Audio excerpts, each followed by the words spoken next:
Footsteps pounded behind him. Heart racing, he lunged toward the towering statue, fingers fumbling with the hidden crevice. No time. He shoved it inside just as shouts closed in. A deep breath, loud heartbeat. Then he ran, vanishing into the dark, leaving his secret buried in stone, waiting to be found. Throughout history, statues haven't just been silent guardians of the past. They've been hiding places for secrets, some deliberately sealed away, others stumbled upon by pure chance. See the most mysterious of them.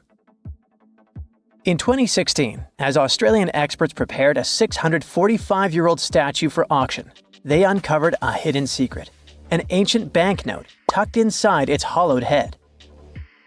Issued in 1371 under Emperor Zhu Yunzang, the note was worth 1,000 copper coins, or 28 grams of silver.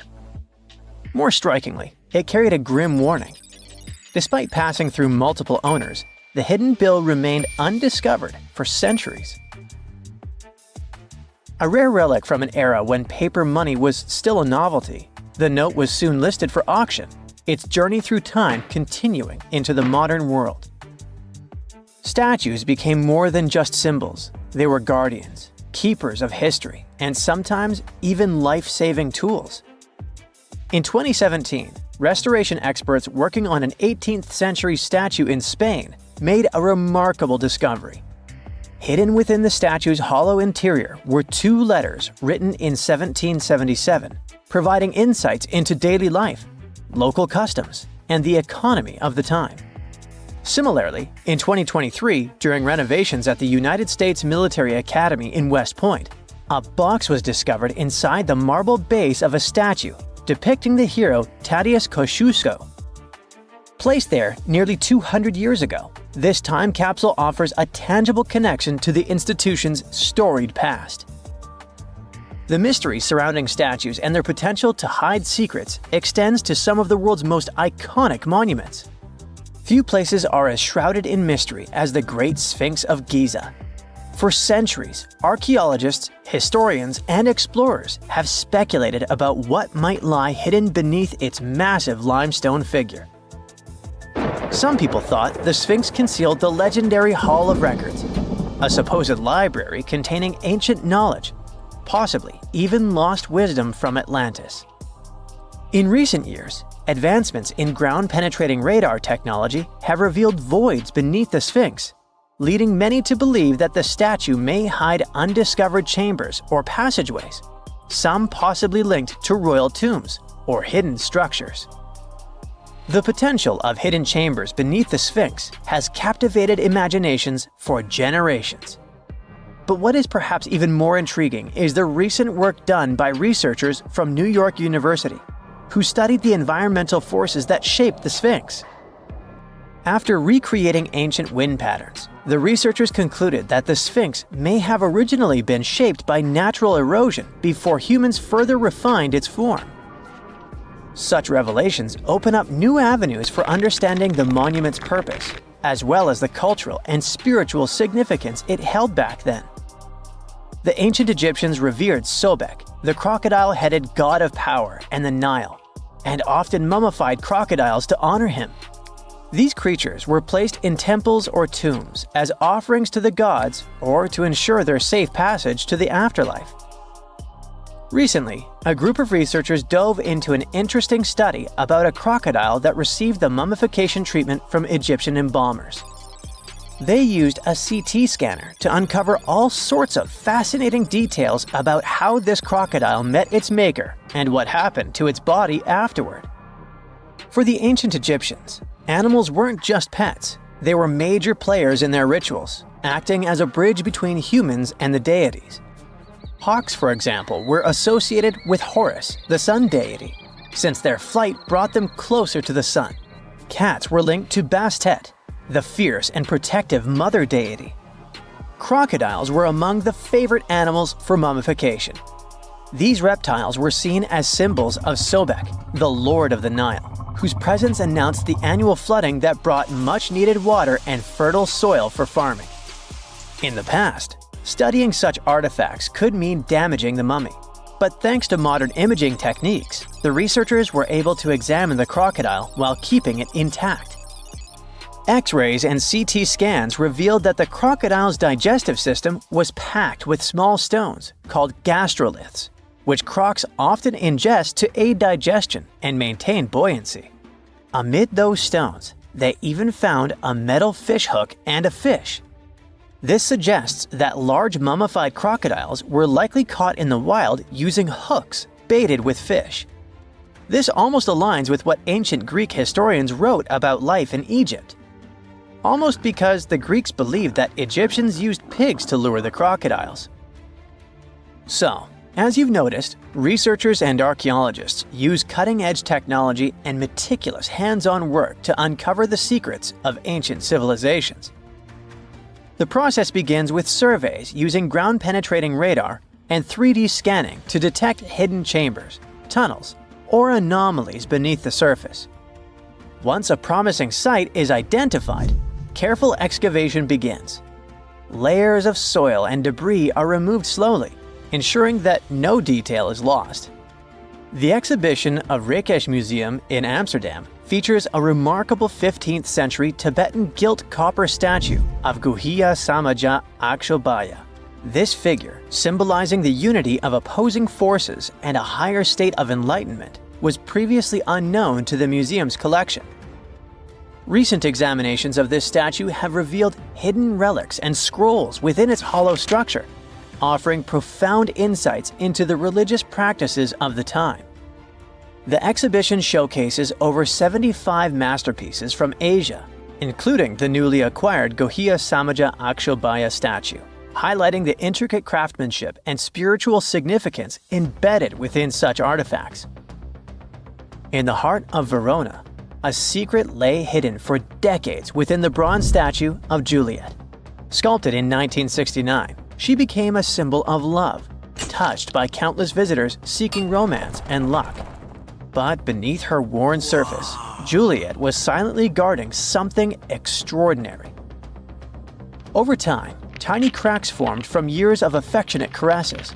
Through them, lovers slipped letters, whispered confessions, desperate pleas, and eternal promises. Some tossed in keys, sealing their love with padlocks and hiding the proof inside her hollow frame. In 2014, restoration experts made a stunning discovery. As they worked to mend the statue, hundreds of love notes and rusted keys spilled out, forgotten vows locked away in the heart of Juliet herself. Statues often act as symbols of power and might. However, in more recent times, statues have also been used to convey messages for future generations. The concept of the time capsule, an object or collection of items placed in a container, sealed, and then buried or hidden for later discovery, has a long history. And in modern times, statues have served as the perfect vessels for these capsules, allowing people to communicate with future generations in a very tangible way. In 2014, as old workers carefully removed the golden lion atop Boston's Old State House for restoration, they made a startling discovery. Something rattled inside its hollow head. A Boston Globe article from 1901 had once mentioned a hidden time capsule, but over the years it had faded into legend. Then, a sculptor's descendant unearthed a long-forgotten letter confirming the truth. Inside the lion's head lay newspapers, photographs, autographs, and letters from Boston's past. Messages sealed away for over a century. As the capsule was opened, it felt like history itself was holding its breath. The officials planned to continue the tradition, adding modern artifacts before sealing the lion's secret once more, until the 22nd century unveils it again. We don't know if they carry on with it, though. Advancements in imaging technology have allowed researchers to uncover hidden details within famous sculptures without damaging them.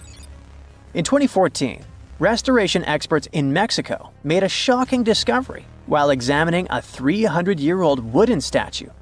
Real human teeth were hidden beneath its serene face. The revelation came not by sight, but by technology. When preservationists took an X-ray of the statue, expecting to find structural details, they instead saw a perfect set of teeth embedded in the mouth. unlike other historic statues from the region, which sometimes contained real hair people donated to the statues. This discovery was completely unexpected. One of the most unexplored and mysterious places on Earth is located in plain sight. It's one of the most majestic monuments of humankind. The wonder of the ancient world hides a secret that scientists and archaeologists still can't solve. This is the Great Sphinx of Giza in Egypt. The huge sculpture of a lion with a human head was carved out of rock about 4,500 years ago. Scientists still don't know the exact date of its creation and are also unaware of who built it and what for. There are many assumptions and theories, but none of them has been confirmed. Most people have seen this majestic sculpture either in photographs or in reality, but almost no one knows what's hidden underneath it. The statue of the Sphinx was carved from a single piece of limestone. It was painted. The remains of color pigment on the surface prove this. In the distant past, the Sphinx looked much brighter and more colorful than what we see now. But even after thousands of years, its greatness hasn't diminished. And by the way, Sphinx is not the real name. It was invented by the Greeks about 100 years or more after its creation. Initially, the Egyptians called the statue Hor-em-Akhet. There are many legends and theories saying the Sphinx is there for a reason. It's like a watchdog that guards the tomb of the pharaoh and the secrets of ancient Egypt. These legends become more plausible when archaeologists discovered hidden entrances at the feet of the Sphinx. They believe that these secret passages are the beginning of the tunnels leading to the halls with treasures. You can find a lot of stories on the internet that claim the Sphinx hides the Hall of Records, a repository filled with ancient and secret knowledge. One of the main artifacts of this repository is supposed to be the records of the ancient mythical state of Atlantis. According to legends, the entire library from this city was moved under the Sphinx. The entrance to this library must be located next to the Sphinx's right paw. Many archaeologists tried to find this entrance, but came away empty-handed. Also, there are many images with detailed diagrams of the underground city that consists of a network of tunnels and chambers under the Sphinx. Someone says there are structures as tall as 12-story buildings hiding underground, but there's no evidence of this. Archaeologists, even after millennia, continue to explore the mysterious sculpture. At the same time, many Egyptians don't want to learn more about the Sphinx. They're terrified of awakening something supernatural. In 1998, scientists discovered tunnels leading to empty caves under the Sphinx. They found evidence of earlier excavations there. It's quite possible that someone managed to find the treasures and take them away. Some people believe Egyptians found some kind of artifact under the Sphinx that has the power of unknown advanced technologies. The artifact is so powerful that it can change the course of history. Of course, most theories are just fairy tales of conspiracy fans, but it's a confirmed fact that the Sphinx hides a system of caves and rooms. There are so many rumors surrounding the Sphinx that it's impossible to understand what's true and what's false. In any case, it's difficult and dangerous to study the sculpture because active excavations can destroy it. And then the entrance to the underground rooms can get blocked by rocks and lost forever. Also, further exploration requires a lot of money, and financing is not always easy to find. But the main reason? It's too risky. There's no guarantee that people will be able to get out of the underground labyrinths. For these reasons, scientists and archaeologists have been exploring this majestic structure for so long. Another famous architectural monument with a secret is Mount Rushmore in South Dakota. Everyone admires the images of the US presidents' faces carved into the rock, but few people know that there's a secret room hidden behind the head of Abraham Lincoln. The architect of Mount Rushmore wanted to carve slabs on the rock with the record of the main stages of the country's history.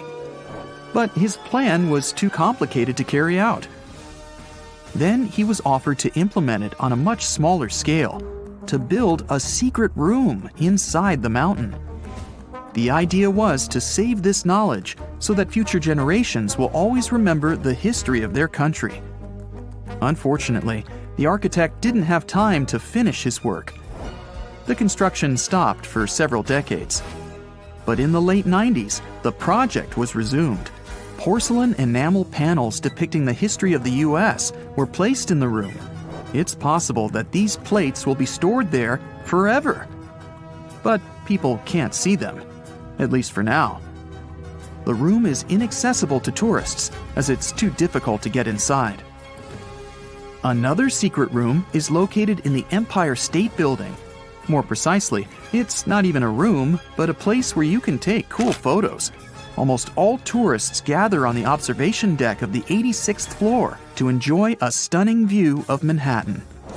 But there's another deck with panoramic windows on the 102nd floor. There are way fewer people there because almost no one knows about that place. Fortunately, access to this deck is open to everyone. You probably won't have to wait in line for a long time to take a photo. You'll feel special because you're in such a secret place where there are almost no people. But the coolest place is even higher, on the 103rd floor. This is a spacious observation deck where celebrities get their photographs taken. It's not a public place, but if you know the right people, you can get there. There are almost no security measures on the site. Only a low ledge between you and an abyss. That's why crowds of people are forbidden from coming here. It's not so easy to get there, and you're unlikely to succeed without a guide. First, you need to choose the right elevator that will take you there. Then you'll go through several engineering rooms filled with pipes, electrical panels, and other technical stuff. The final part of your way is a set of stairs inside a tiny corridor. And here you are, at the top of New York. Now we're in Paris. See the Eiffel Tower? Inside it, there are restaurants and observation decks. But if you try hard, you can find a secret apartment. Now it's a museum, but it was built so that people could live in it. The architect of the tower, Gustav Eiffel, created this apartment in 1889 for himself. It's almost at the very top of the Eiffel Tower. Imagine what a beautiful view he observed every day. He was the first and only tenant. No one else could gain access to this place. When the architect passed away, the apartment remained empty for a long time. Only recently, they restored it and turned it into a museum. Inside, the epoch of the last century is recreated. They even put wax figures of Gustav Eiffel, his daughter, and the American inventor Thomas Edison inside the room. This place is filled with an endless stream of passengers, office workers running late, visitors from other cities, noise, and train whistles. At Grand Central Station in New York, among all these sounds, you can hear the sound of a ball hitting a racket, if you're in the right place. A real tennis court is hidden inside New York Central Station. It belongs to a tennis club that arranges corporate games for employees of many companies. The club was opened in the 60s. Now we're moving to London, Charing Cross Road. It isn't easy to find one secret place here. To do this, you need to look carefully at your feet. Do you see these sewer grates in the asphalt? Inside them, you can notice two signs with the name Little Compton Street. Yeah, there's another street right below you. It disappeared from all maps at the end of the 19th century. Charing Cross Road was built over it. The identification signs that you see are part of old engineering tunnels. There's another interesting place in London. It's located in the southeast corner of Trafalgar Square. At first glance, it looks like a thick lamppost, but there are too many tourists walking around. You come closer and realize that one person can easily fit inside the post. The lamppost belongs not to an electrician, but to a police officer. Yeah, this is the smallest police station in the world. It was built in the 1930s and used as a watch post. officers had to sit there one by one and watch Trafalgar Square that always attracted a lot of pickpockets and all kinds of other criminals.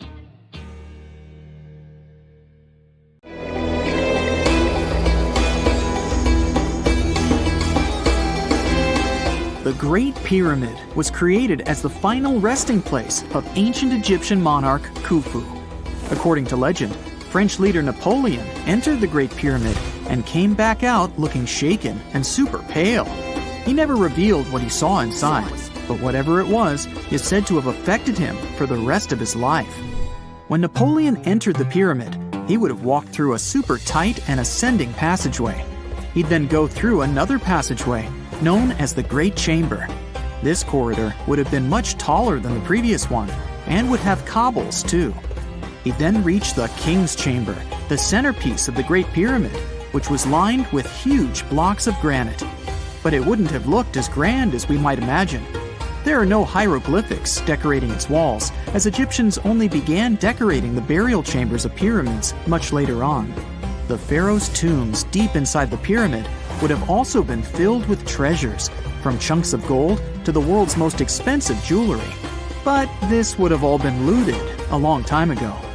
The only thing that probably would have been left in there would have been a huge sarcophagus, which would have once contained the king's mummy. He'd also have to walk past the queen's chamber. This room most likely didn't hold any queens though, as pyramids were usually only built for one person. There are mysterious tunnels leading from here.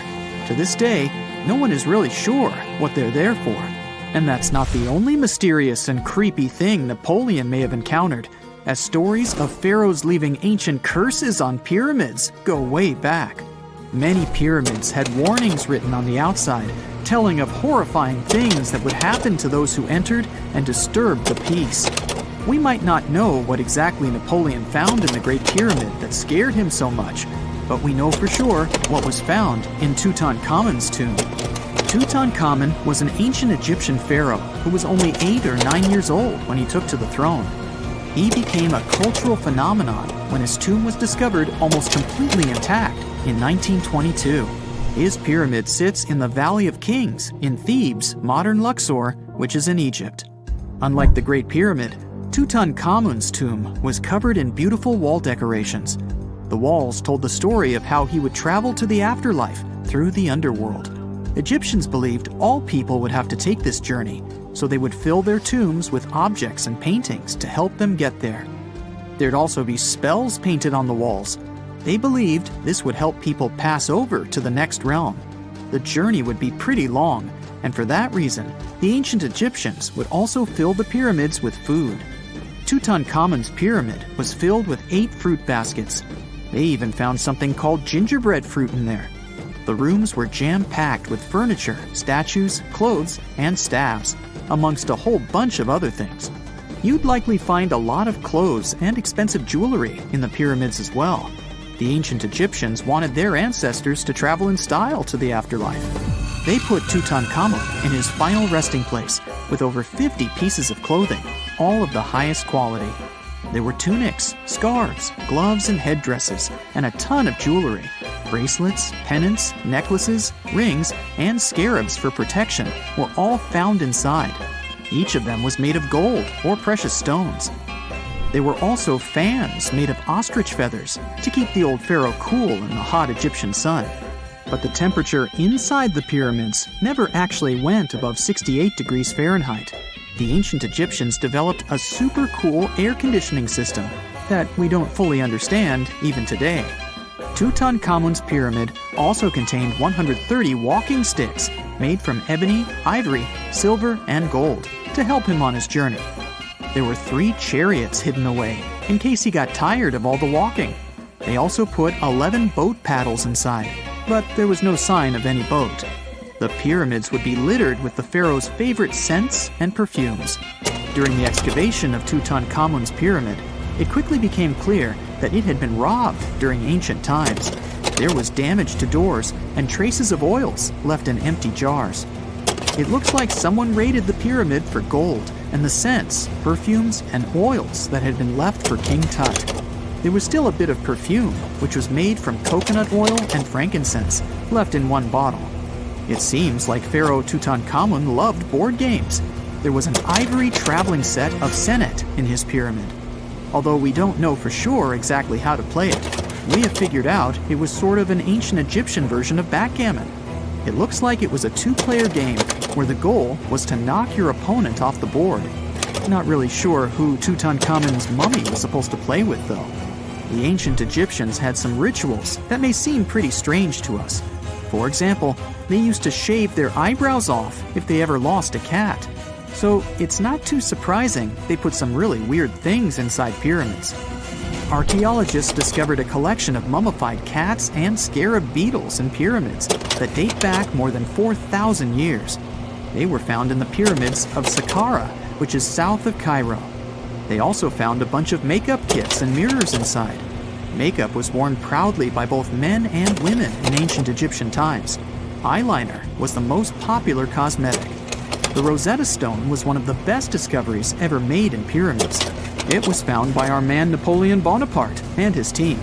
It's a black granite rock that dates back to 196 BCE. It's transcribed in Greek, Demotic, and hieroglyphic. When it was translated in 1822, we got the key to understanding ancient Egyptian hieroglyphics for the very first time. The discovery of Queen Hatshepsut's mummy in 1903 changed our understanding of the Egyptians forever. After she had passed away, her successor, Thutmose III, removed most of the evidence of her reign, so we basically knew nothing about Egypt's first great female leader. She's now gone on to become one of the few and most famous female pharaohs of Egypt. Pharaoh Khufu even had a fully fledged boat in his pyramid. Archaeologists uncovered more than 1,200 pieces of a giant boat near the Great Pyramid at Giza. They reassembled the boat, and it's a whopping 144 feet long. It's most likely a solar boat, which was designed to carry the resurrected king with the deity Ra. Fun fact, the Pyramid of Giza is the last remaining of the 7 wonders of the ancient world. The other 6 are the Hanging Gardens, the Colossus, the Temple of Artemis, the Mausoleum, the Lighthouse, and the Statue of Zeus. This pyramid was also the world's tallest man-made structure for 3,800 years, and it's the biggest pyramid in Egypt. It took a staggering 2.3 million blocks of limestone, and some weighed as much as 80 tons. It took an incredible 100,000 laborers and a whopping 23 years to build. Its original height was a mega 480 feet. In 2017, archaeologists discovered something weird about Egypt's Great Pyramid. There's a hidden void that's at least 100 feet long, and no one really knows why it's there or what's actually inside it. The weird void is the first inner structure discovered within the 4,500-year-old pyramid since the 1800s. Scientists used cosmic rays to detect the massive hole, but are still no closer today to finding out what's inside. The ancient Egyptians took a lot of care building the pyramids, and everything was strategically placed and structurally sound, so it's super unlikely that this hole is due to blocks falling over time. Loads of pyramids also contain small model figurines called ushabti. These represented attendants. They believed they would come to life to serve the pharaohs in the afterlife. But it's amazing that all this stuff actually fit inside. There isn't actually a huge amount of space inside the structures. It's mostly just rock. Not many civilizations are as mysterious as ancient Egypt, a powerful empire that lasted over 3,000 years. It gave us pyramids that still stand and myths that still inspire. It's one of the most explored places on Earth, yet somehow we still find exciting stuff. In Abydos, archaeologists just uncovered a 3,600-year-old royal tomb. It's huge! It has golden hieroglyphs of deities covering the entrance, but the pharaoh's name? It's not there. It's missing. Who was this ruler, and what new chapter could this open in Egypt's story? If there's one place in Egypt where the line between life and demise feels thinner, it's Abydos. To the ancient Egyptians, this was sacred ground. They believed it was the burial place of Osiris, the god who literally passed away, had his remains separated, and came back to life to rule the underworld. Because of that, Abydos became Egypt's spiritual gathering place. Pharaohs built amazing temples here, like the Temple of Seti. famous for its King's List, a wall that has the names of 76 pharaohs carved in it. Pilgrims came from across Egypt, leaving offerings and participating in Osiris festivals, where his demise and rebirth were ritually reenacted. It wasn't just symbolic worship, it was Egypt's version of Comic-Con. But instead of cosplaying superheroes, people reenacted gods coming back to life. Obviously, pharaohs competed to be buried as close to Osiris as possible. Abydos became part cemetery, part holy city, part afterlife insurance policy. Fast forward thousands of years, and we still uncover remarkable stuff around Abydos. That's the case with the recently discovered tomb. In early 2025, a joint team of researchers from the US and Egypt decided to dig beneath a rocky rise ominously called Anubis Mountain. You remember Anubis, the jackal-headed deity who guarded cemeteries. The uncovered royal burial was hidden 23 feet below the surface. Sadly, even though it eluded archaeologists for so long, robbers had already taken away with treasures ages ago. They could definitely tell this was a tomb of someone super important. Similar to how you can walk around a mansion with no furniture but still deduce that someone rich must have lived there. The chamber had mud brick vaults rising over 16 feet. That's taller than a female giraffe standing upright. For something built 36 centuries ago, it still felt enormous. However, when you remember that Egyptians were masters of architecture, nothing seems surprising. So no treasures, no golden mask, and sadly, no name. The cartouche that should have spelled the king's identity was unreadable. Egyptian tombs usually bragged about who was inside. In ancient Egypt, a cartouche was basically a big oval name tag for kings wrapped in hieroglyphs. Think of them as VIP passes that worked in both this life and the next. Without it, your soul couldn't check into the afterlife hotel. That's because to the Egyptians, your name, your Ren, wasn't just so your teacher could distinguish you from kids with the same haircut. It was a core part of who you were. As long as your Ren survived, so did you. To have your name forgotten was considered a fate worse than passing away. A soul cannot journey without a name. That's why you'd see cartouches all over the place, on temples, obelisks, jewelry, statues, and tomb walls. It wasn't there just for the marketing. It kept the pharaoh's presence front and center everywhere you looked. Imagine building a massive tomb only for 3,600 years later to walk in and go, who is this guy again? Not cool at all. That's why it's fair to imagine our nameless pharaoh haunting the robbers for all eternity. So yeah, cartouche was considered very significant. One of the most famous and mind-blowing examples comes from the tomb of Thutmose III. His burial chamber and sarcophagus were literally shaped like a cartouche. In other words, the entire room was a living architectural symbol of his name. Thankfully, in the recently discovered tomb, not everything was erased. Painted in golden hues at the entrance were two familiar guardians, deities Isis and Nephthys. Isis was the magician who stitched Osiris back together and breathed life into him. Nephthys, her sister, was the eternal mourner and protector of the mummy. Together, they promised that whoever rested here would not face the afterlife alone, and it's one additional proof of the importance of the mysterious pharaoh. So, who could this be? To answer that, we need to go down history lane. This tomb dates back to Egypt's messy chapter called the Second Intermediate Period. Instead of one ruler in charge, the country had many rival kingdoms, each with its own little power base, like a real-life Egyptian version of Game of Thrones. And right in the middle of that chaos was Abydos. For a while, it was home to its own line of kings, the so-called Abydos dynasty. Those weren't the pyramid builders everyone knows, and that's why they're so mysterious. They left behind almost nothing. No great monuments, no sprawling cities, just fragments of names on broken blocks. For centuries, many scholars even doubted they existed at all. That sorta changed in 2014, when archaeologists uncovered the tomb of Senebkay, one of those shadowy kings. Now, everything we know about Senebkay points to him having quite a story to tell. His bones revealed 18 deep wounds, the kind you get in battle. He had blows to his skull, back, and hands, and likely lost his life fighting, making him one of the few pharaohs we know who sadly fell in combat. His tomb was modest, with reused artifacts from earlier kings, but it delivered one priceless thing: proof. Until Senebkay, the Abydos dynasty was just a theory. With him, it became real. And that's why the new discovery could be a big deal.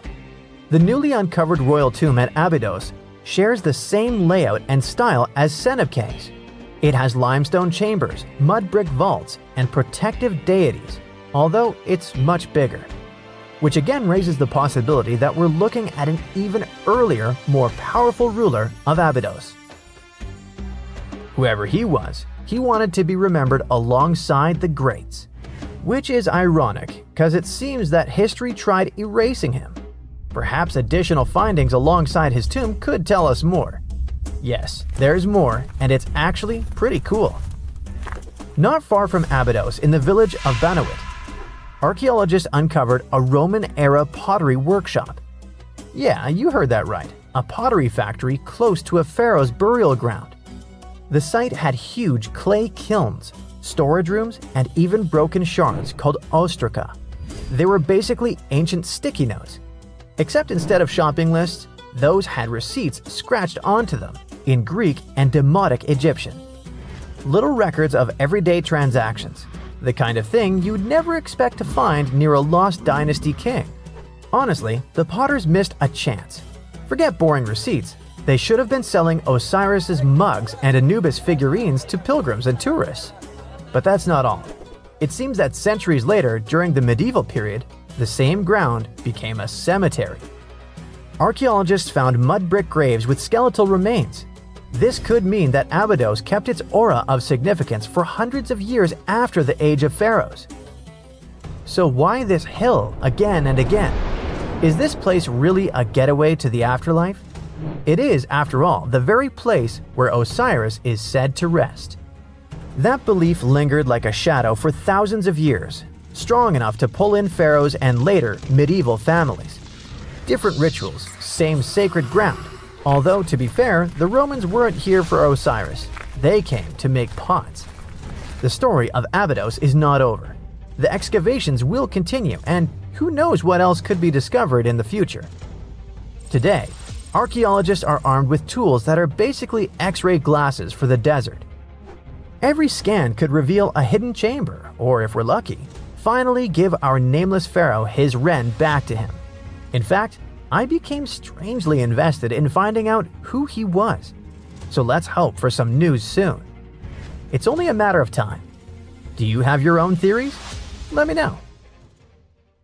Kim Kardashian is a fashion mogul, law student, and, as it turns out, an accidental artifact whistleblower. Let me spill the tea. In one of pop culture's biggest plot twists, Kim Kardashian inadvertently posed next to a coffin only a few people knew was stolen.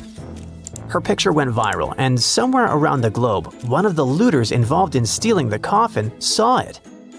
Just like that, she helped to unravel a $4 million antiquity smuggling ring. Let's rewind. One of the looters involved in originally stealing the coffin was startled to see that the artifact had already been sold. His partners told him they were still waiting for a buyer. Since he didn't get his share of the loot, he emailed the Kim Kardashian picture to an attorney in New York responsible for these types of cases. Together with Kim's picture were some other photos of the coffin, still covered in mud, being taken from its original location. He told the attorney that the coffin had been stolen and gave him the proof he needed to go solve this case.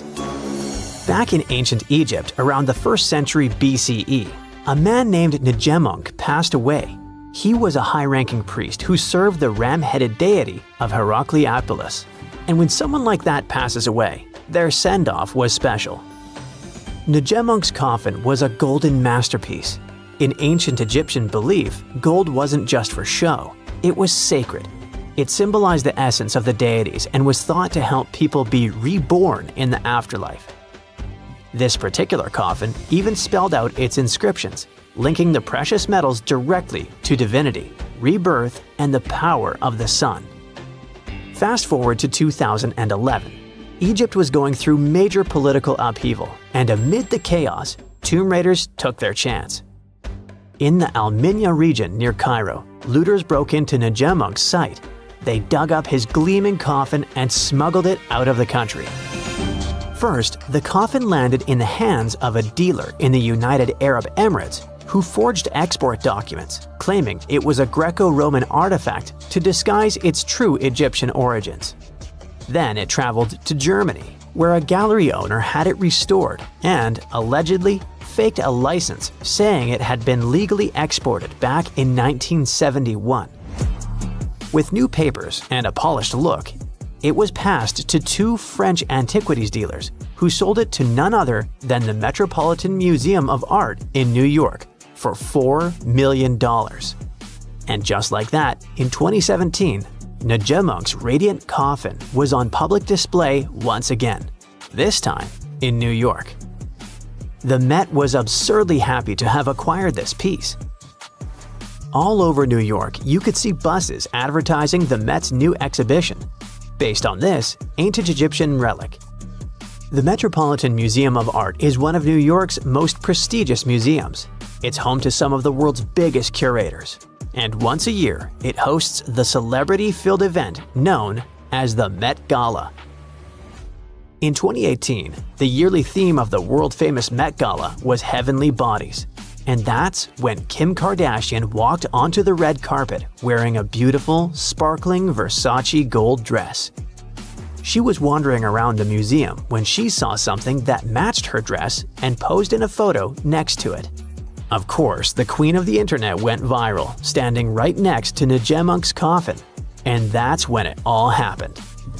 Someone self-described as friends with the original looters sent the photo to Manhattan's Assistant District Attorney, Matthew Bogdanos. Bogdanos had been obsessively tracking down looted artifacts for the past years. He knew there were some important Egyptian artifacts on the illegal trading market, and when he saw the picture, he knew the coffin had really been stolen. The informant shared digital images of the tomb, confirming it had been looted in 2011.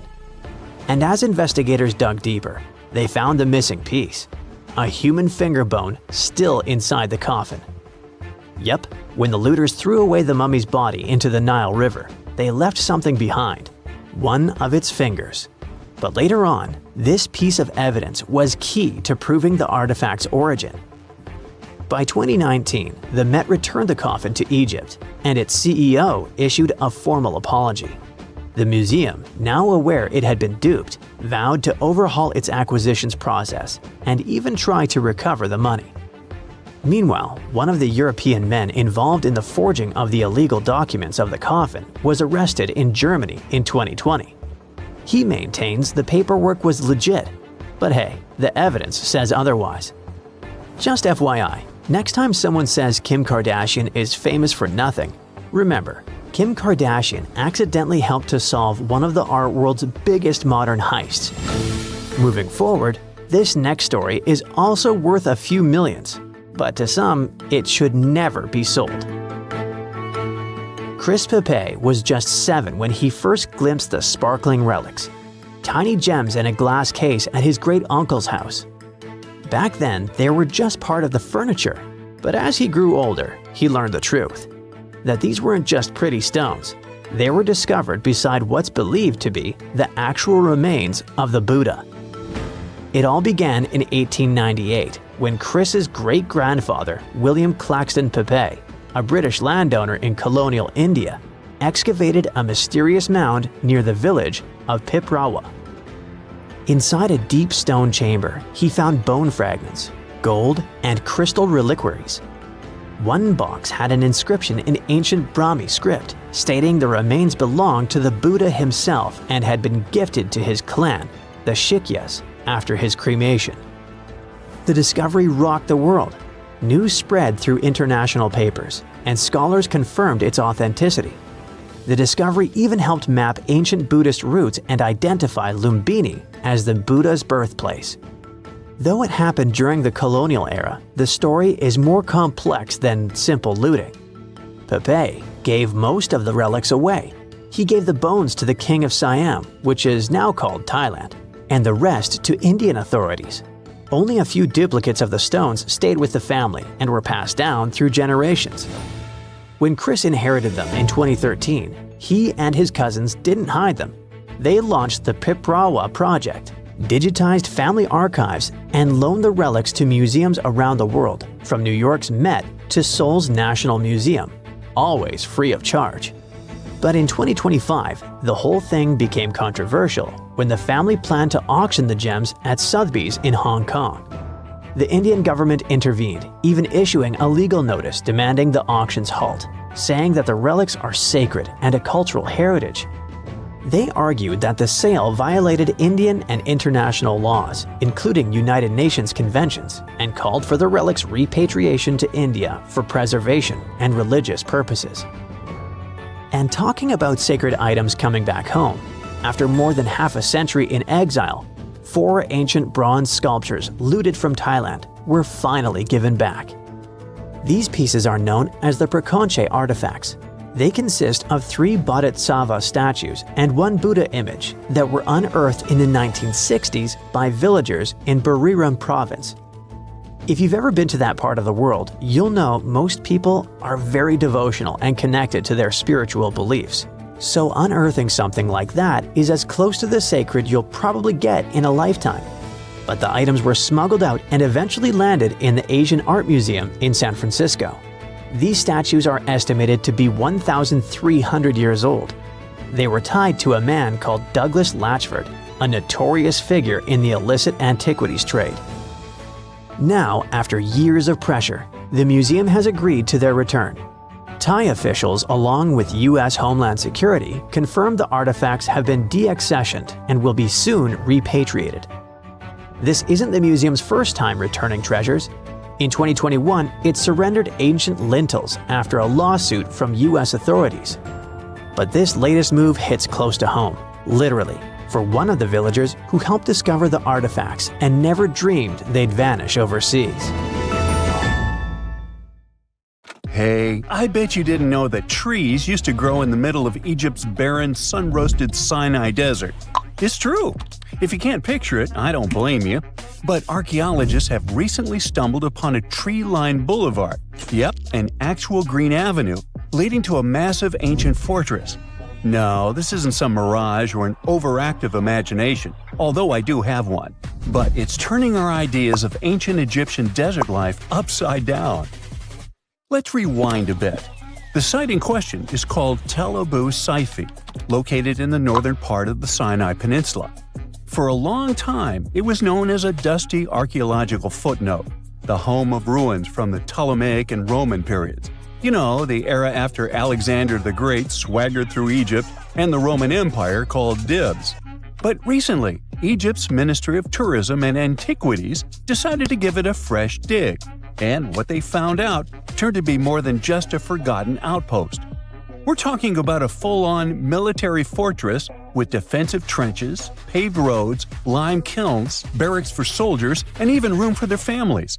A whole bunch of living quarters right in the middle of a desert doesn't feel very homey until you remember our star, the unexpected Green Avenue. This road was over 300 feet long and 36 feet wide, as long as an American football field, paved with limestone slabs and lined with more than 500 clay planting pits. These weren't for show, they held actual trees, creating a shaded tree-line entrance straight to the fortress. Imagine walking through that, the sun blazing overhead, and suddenly, blessed shade. Ooh. Now, that's not just a grand entrance, that's an ancient red carpet, or maybe a green one. But this wasn't about curb appeal. The existence of hundreds of trees in a desert landscape over 2,000 years ago tells us something big. You see, the Ptolemaic Egyptians weren't simply good at building monuments, they were also masters of water management. In a place where rainfall is rarer than a selfie with a pharaoh, they somehow found a way to grow rows of trees. Now, let that sink in. To irrigate that many trees in a desert, They must have had a sophisticated irrigation or water transport system, something capable of moving and distributing water efficiently in this harsh climate. Maybe they channeled groundwater, or maybe they captured seasonal rain, or maybe ancient sprinkler systems. Okay, maybe not that fancy. But still, it's clear they were ahead of their time. Here's the thing, we already know the Egyptians mastered water control. They harnessed the Nile with ditches and canals to feed distant fields. So irrigation wasn't exactly a mystery to them. They had the skills and the knowledge.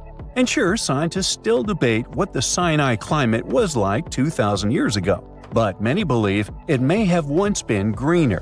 After all, take one look at those dramatic mountains and rocky landscapes, shaped and sculpted as if by brute force of ancient rivers. And it's hard not to think that water once played a bigger role out there. Plus, archaeologists have found tons of evidence showing that Ptolemaic Egyptians cultivated fruits, vines, and trees on a large scale. In other words, growing a forest in a desert might feel wild to us, but to them, it was just another Tuesday. And now, this green avenue is making archaeologists wonder, what if similar irrigation systems were used elsewhere, say for transporting the enormous stones used to build the pyramids? There's already a theory that ancient rivers or human-made canals help move those stones. And the Tel Abu Saifi discovery?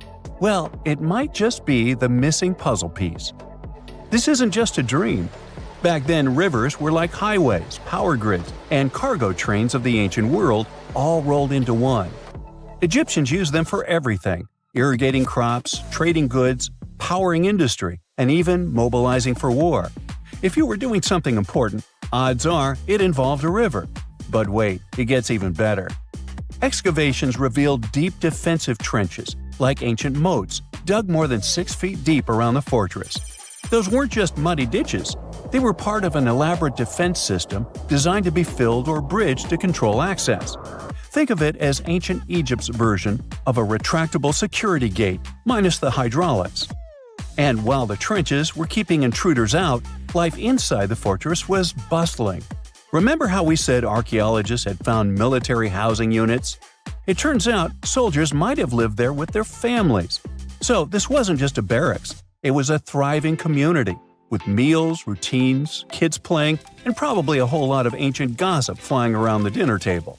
In addition to all the military stuff, researchers found 4 massive lime kilns used to produce quicklime, an essential ingredient for making construction mortar.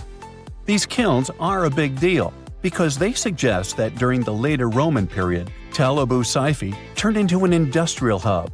It was like the Home Depot of ancient Egypt, churning out materials to build and repair buildings. But here's where the plot thickens. Underneath all of this, beneath the roads, the trenches, the kilns, archaeologists found the corners of an even older structure, a mystery building. Could it be the remains of a third, much older fortress? Or an ancient cemetery or lost city? Nobody knows yet, but one thing's clear, this story isn't over. Honestly, this might be the coolest archaeological cliffhanger of the decade. So, what does this all mean? Well, for starters, it challenges everything we assumed about desert life in ancient Egypt. For the longest time, deserts were thought of as natural barriers, dry, deadly, and empty. But this find suggests that the desert might have once been green and full of life, not because the climate was dramatically different, but because the Egyptians were incredibly good at bending the environment to their will. They didn't just survive in the desert, they transformed it. It also adds fuel to the fire in the age-old debate about ancient Egyptian tech. If they could build a fortress with tree-lined roads, moats, irrigation, and industry in the middle of the Sinai, is it really such a stretch to imagine they could engineer water channels to move pyramid stones? Forget the Ancient Aliens TV show. Sure, it's entertaining, I'll give you that, but it makes us forget something crucial. Those people were brilliant.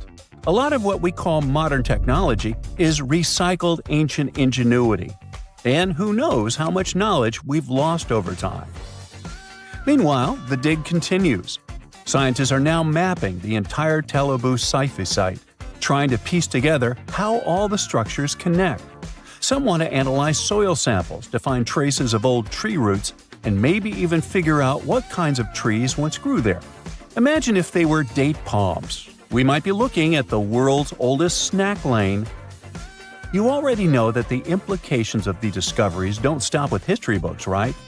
This kind of discovery has modern relevance too. Our world is going through a lot of change, with crazy weather and huge heat waves. So maybe we should be asking, what can we learn from ancient civilizations that once made the desert bloom? If nothing else, Tel Abu Saifi reminds us that the ancient Egyptians were more than just pharaohs, pyramids, and mummies. They were visionary planners, eco-architects, and straight-up problem solvers. They didn't wait for nature to hand them what they needed. They engineered it. And thanks to discoveries like this, we're getting a clearer picture of just how advanced and, frankly, how cool ancient Egyptian civilization really was. So next time someone tells you deserts are just empty wastelands, you can hit them with this fun fact. Over 2,000 years ago, in the heart of the Sinai Desert, there was a fortress with a tree-lined avenue, moats, military housing, an industrial center, and even a secret underground structure. Take that, sand dunes! Who knows what else is still buried out there, waiting to rewrite history? There are countless doors all over the world that haven't been opened for decades, and even centuries. The question is why? It seems that nowadays you can open any door you want. The truth is that some doors were sealed for a grave reason. And so far, nobody has found out what treasures and mysteries they hide. Here are 4 doors that keep their secrets all too well. The Taj Mahal. First up, we've got the Taj Mahal in India, one of the most romantic places in the world. Shah Jahan commissioned it in 1631 and dedicated it to his 3rd wife, who he loved like crazy. They were married for 19 years and had a whopping 14 kids together. But unfortunately, she passed away while giving birth to their last baby. Shah Jahan was heartbroken and decided to build an epic tomb to remember her by. The construction took a whopping 20 years to finish.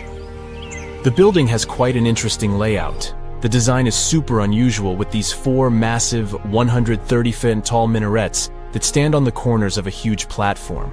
They're not just there for looks. Back in the 17th century, architects were having some serious issues with buildings collapsing under their own weight. So, the chief architect of the Taj Mahal made sure to place those minarets as far away from the tomb as possible. And he even tilted them in a way so that if they did fall, they wouldn't wreck the rest of the Taj Mahal. Talk about planning ahead. The Taj Mahal is hiding some crazy secrets. There are sealed rooms all over the place that nobody is allowed to enter. And if you check out photos of the building from the riverside, you can spot 2 basements. But guess what? They're sealed up too. Nobody knows what's inside or why they've been locked up since the time of Shah Jahan. Apparently, there's a good reason why those rooms are off limits. Some researchers think that they were built using marble, which turns into a different substance called calcium carbonate if it's exposed to carbon dioxide. And when that happens, little bits of marble start chipping off like crazy. To make matters worse, there's no air flowing into these rooms. That means that if too much CO2 builds up in the basement, the 4 minarets could collapse. But wait, there's more. Some people think that the body of Shah Jahan's wife can be found in one of these sealed-up rooms in pristine condition. Why not? Who knows what the mysterious rooms might keep? The Great Sphinx of Giza. The Great Sphinx of Giza is shrouded in mystery. It's not just the largest monolith statue in the world, but it's also a hybrid creature with a woman's head and a lion's body that originates from Egyptian and Greek mythology. It's also very ancient.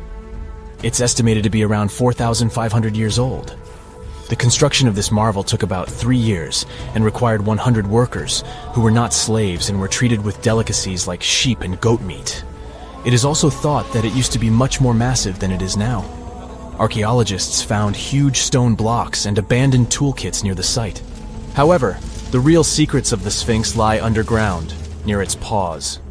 A group of scientists used a seismograph to detect 2 hidden chambers beneath the Sphinx's paws. Some people think that these rooms might be the legendary Hall of Records, which holds ancient scrolls revealing the secrets of the universe. I mean, that's way cooler than any library I've ever been to. Rumor has it that the Egyptians even had info on Atlantis stashed down there, which is like a super old version of a conspiracy theory. Unfortunately, we can't go on an adventure to check it out just yet. The chambers presumably have 2 entrances, but both remain sealed. The researchers haven't yet received the green light to check out their theory. Let's hope they won't keep us in suspense forever. Sri Padmanabhaswamy Temple. This temple is located in the beautiful state of Kerala in India. This temple is famous for more than just its breathtaking beauty. Underneath the temple there are 6 vaults, creatively named A, B, C, D, E, and F. The enormous iron doors to these chambers add to the mystery of what's behind them. A few years back, the authorities decided to open these vaults to the world, but it wasn't an easy task. You can't just open the doors and enter the vaults. It required a lot of work. It took them a while, but finally, in 2011, they opened 5 of the 6 chambers. And guess what they found? Tons of treasure. Bags of gold, precious gemstones, and priceless diamond jewelry. The estimated worth of everything found in the vaults is a whopping $1 trillion. It's like the temple was the real-life inspiration for Aladdin's Cave of Wonders. But wait, I said 5 of the 6. What happened to the last one? Vault B has remained closed, but not for lack of trying. They simply didn't manage to open it. There is even a belief that it's fatally cursed. Legend says that only a saint or sage can break the curse by chanting a specific mantra. But no one has been able to do this yet, presumably because we don't have saints or sages at our disposal. There is also rumor that in the 30s some temple invaders tried to enter Vault B to do some good old looting. But they never reached their target. Apparently terrible snakes materialized out of nowhere and chased the gang away. But of course, this is just an urban legend, and there is not proof of that. However, it is said that the Auditor General dealing with the temple claimed that Vault B had been opened at least 7 times since 1990, and nothing bad happened to anyone who entered. Who knows? Maybe we should send Indiana Jones to check it out. The First Emperor's Tomb. Deep under a hill, completely undisturbed and surrounded by dangerous traps, lies an ancient 2,000-year-old tomb. It belongs to Qin Shi Huang, the first emperor of China. He was born in the Qin state and became king when he was just a boy. But when he grew up and gained full power, he united the warring states ancient China was divided into by conquering them. After that, he created the Qin dynasty. When he died in 210 BCE, they buried him deep underground in a massive tomb. And when I say massive, I mean massive! Back in 1974, some farmers in Xi'an, China, stumbled upon something strange while digging a well, a huge terracotta soldier. This discovery led to an extensive archaeological dig that has continued for over 40 years, revealing a collection of thousands of clay soldiers. The unique thing about these soldiers is that each one has its own unique features, from hairstyles to facial expressions. It's believed that there could be up to 8,000 of these soldiers, but only 2,000 have been found so far. Interestingly, the central tomb, which is believed to be the resting place of the emperor, is still untouched. In ancient records, there are references to a vast underground city that the emperor built, complete with scenic towers, palaces, and whatnot. Sima Qian, a Han Dynasty historian, wrote that the tomb was adorned with treasures and had space for hundreds of officials, but the lack of technology to properly examine the site is what's holding things up. Qin Shi Huang was surrounded by liquid mercury in his tomb, with 2 of the streams representing the major rivers of China, Yellow River and Yangtze. The ancient Chinese believed that mercury could provide immortality, but it could have also caused the emperor's death since he regularly took mercury pills to prolong his life. The dangerous levels of mercury contamination in the soil near the tomb are the main reason why scientists are reluctant to explore it. It could be very dangerous both for people and for the environment. Now, if I had to choose which door to open, I'd probably go for the one that doesn't lead to a tomb surrounded by poisonous mercury. Call me crazy, but I'd like to avoid any potential health hazards. In November 1922, a boy walked through the desert mountains of Egypt and discovered some ancient steps carved into the rock. Subsequently, this find became one of the world's largest and most significant archaeological discoveries. This step was part of Tutankhamun's untouched tomb. Archaeologists found about 5,000 ancient objects, including jewelry, fabrics, painted vases, and funeral masks. You've probably seen one of them. It has become one of the most recognizable attributes of ancient Egypt. More than 100 years have passed since then, and now humanity has finally become close to another large-scale discovery, the tomb of Cleopatra. This queen was the last active ruler of the Ptolemaic Kingdom of Egypt, who sat on the throne from 51 to 30 BCE. There are many ancient records about Cleopatra, her reign, and her unusual personality, but until now, no one has discovered the secrets about her passing away in the burial place.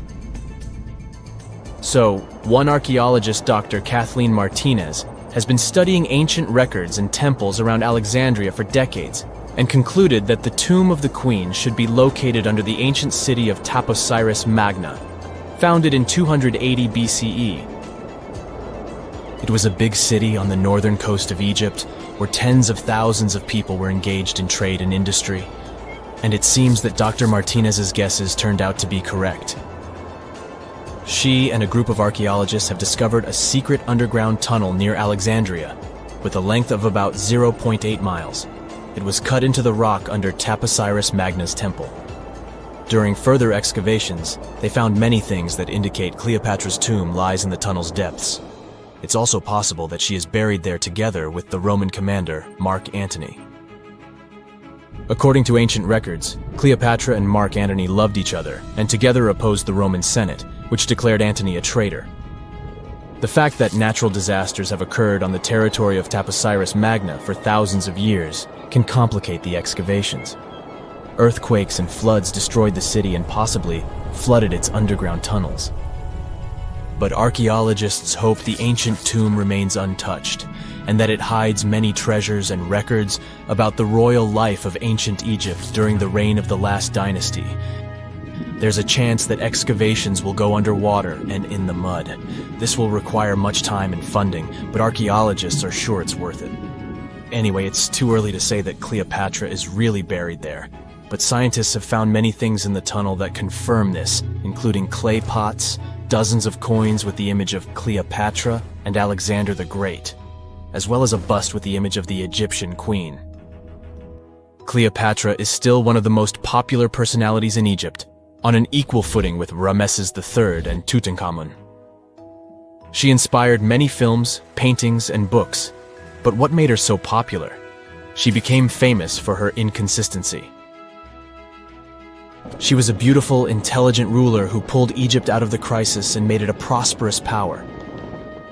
Medieval Arabic texts say she knew chemistry, mathematics, and philosophy, and may have written several scientific books. She knew several languages and had excellent diplomatic skills. At the same time, there are many legends that she was a femme fatale who drove many men crazy. However, there's no evidence that her beauty was incomparable. The image of a stunning model was created by Hollywood when it made several films where famous actresses performed the role of Cleopatra. And the Roman Emperor Octavian, the adopted son of Julius Caesar, specially created the image of Cleopatra as an insidious seductress because he was her enemy. Even though she was born in Egypt, Cleopatra wasn't an Egyptian. Her ancestors were Greeks, among whom was one of the generals of Alexander the Great. However, the people of Egypt loved her. She learned the language and was very sensitive to the traditions of this country. She knew the history, mentality, and customs of ancient Egypt well. She raised the level of its economy and strengthened its status as a world power. Much of this was made possible thanks to her cunning and impressiveness. She loved theatrical performances and lavish celebrations. She knew how to surprise people and put on a show. But behind the exterior image of a luxury lover was an intelligent and calculating ruler. Ancient Egypt was a rich, luxurious country, and Cleopatra did everything to increase its wealth and strengthen its position in the international arena. For example, she was once in conflict with her brother Ptolemy XIII Odd. The queen knew that she wouldn't be able to resist him, so she decided to attract Julius Caesar to their side. The Roman emperor arrived in Alexandria, where Cleopatra wanted to meet him, but Ptolemy knew about her plans and was about to prevent her from coming to Caesar. Then, Instead of a rich and noisy arrival, Cleopatra decided to make her visit inconspicuous. She wrapped herself in a carpet or linen bag the emperor's servants carried into Caesar's private chambers. Cleopatra emerged from the carpet and impressed the Roman emperor with her beauty and determination.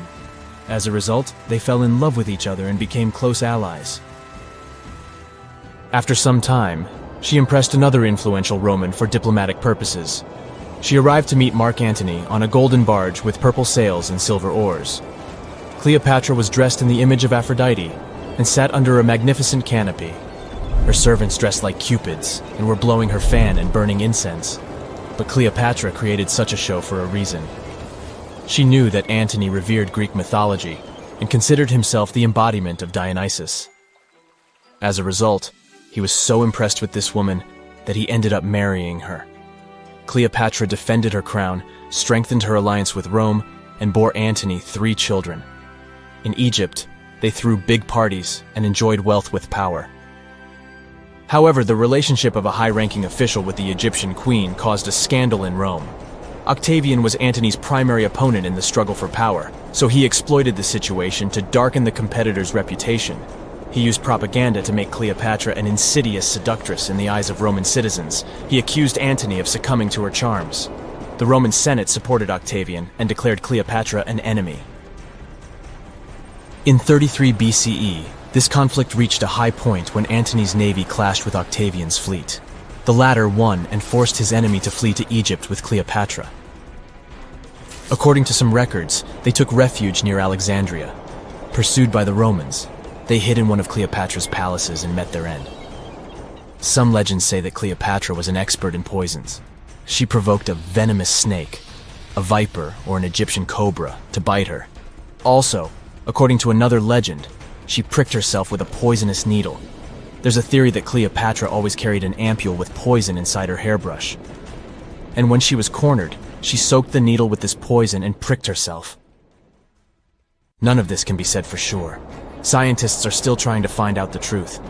Perhaps when they reach Cleopatra's tomb, the world will get more answers about her tragic fate. She is considered the last ruler of Egypt. After her passing, Octavian plundered her palaces and temples and returned to Rome, where he became the main emperor. He successfully ruled the country and expanded its borders. His reign ended when he turned 75. World history would have looked different if Cleopatra and Mark Antony hadn't lost that naval battle. By the way, did you know that more time has passed between Cleopatra's reign and Neil Armstrong's flight to the moon than between the reign of the Egyptian queen and the construction of the Great Pyramid of Giza? Armstrong took a step on the Earth satellite in 1969, 38 years after the birth of Cleopatra. And the construction of the pyramid took place in 2560 BCE. Imagine how long the history of ancient Egypt is. Cleopatra is closer to us in time than to the pyramids. When you hear the word mummy, you might get a chill down your spine. That's because most of us associate this word with those creepy characters we've seen in some scary movies. But in reality, mummies have helped us understand a lot about ancient civilizations, their rulers, and about how people used to deal with losing their loved ones. The people most famous worldwide for their mummies are the ancient Egyptians. They believed that some sort of existence after passing away was possible, if certain conditions were met. That's why they insisted on preserving the human body through the process of mummification and placing the mummy in a furnished tomb, kind of like giving it a fully functioning apartment of its own. Why did they believe in this? Well, because they were deeply connected to their natural environment for the most part. They saw the natural cycles around them, like how the sun rose every day, followed by the moon, or how new life was always sprouting from plants, even after they had wilted away. They also believed that the powerful spirit Osiris, who represented the cycle of passing away and resurrection, played a role in this process. To prepare for the afterlife, the ancient Egyptians followed certain rituals, like mummification, which involved using materials like honey, resins, and incense to preserve the body. There's no other mummy more popular than that of King Tut. He was a young pharaoh who ruled over 3,000 years ago in Egypt. The problem with discovering ancient royal tombs is that most of such burial sites were previously robbed. People knew ancient rulers had been left with many valuable belongings, so those locations became vulnerable to thieves. When King Tut's tomb was opened in 1922, people were excited because it had not been robbed, like many other previously discovered royal tombs. That's how well hidden it was. Inside, his mummy was encapsulated in a total of 3 coffins, including one made of gold. The objects found in his tomb showed us what ancient Egypt was like, and studying his mummy also helped us learn about the culture and practices popular at the time when he passed away. We also learned about his family by looking at his DNA. Scientists were able to discover that he had had a disease called malaria and a problem with his foot that might have made it hard for him to walk. Ramses II was another pharaoh in Egypt who ruled for 68 years, which was quite a lot back in the day. He was known for his expansion campaigns and building projects. Many objects from his time as a ruler still exist today, including a large statue of him. Ramses II was about 6 feet tall and lived to be about 90 years old. After looking at his mummy, scientists concluded that he may have had a medical condition that affected his spine. Now, remember those thieves I mentioned before? They are probably the reason why Ramses II ended up in a plain coffin in a secret collection of royal mummies at Deir al-Bahari, which was rediscovered in 1881. Thankfully, archaeologists were able to identify him because his journeys had been recorded on his wrappings. The process was really tedious too. In fact, in ancient Egypt, the mummification process could take a staggering 70 days to complete. A special person would say a very specific speech while delicately handling the body and drying it out using a type of salt called natron. They also used linen and resin to make the body look more lifelike and to wrap it in cloth. The tomb was equally as important for ancient Egyptians. The walls of King Tut's tomb, for example, were adorned with intricate artwork that depicted his journey to the afterlife, from his burial procession to his passage through the underworld. The ancient Egyptians believed that everyone made this journey after passing away, and they filled their tombs with items and paintings to help the person in their spiritual travels. Additionally, the walls of the tomb were decorated with spells from a special book, which contained a collection of poems that the Egyptians believed would help people reach the afterlife. And speaking of how important this journey was, people also placed food in these ancient tombs.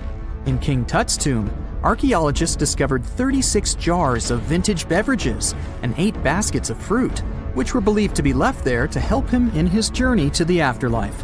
The Egyptians believed that traveling to the afterlife took a really long time, so they left a lot of supplies, such as food and water, to sustain their loved ones.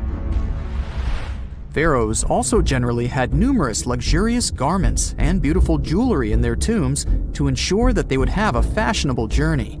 These items included various types of linen clothing, such as tunics, scarves, gloves, and headdresses, as well as a lot of gold jewelry with precious stones, like bracelets, buckles, pendants, necklaces, rings, and even precious depictions of insects for protection. Some were also deposited with fans made from ivory and ostrich feathers to keep them cool in the afterlife. Some ancient rulers were even placed in their forever apartments along with boats.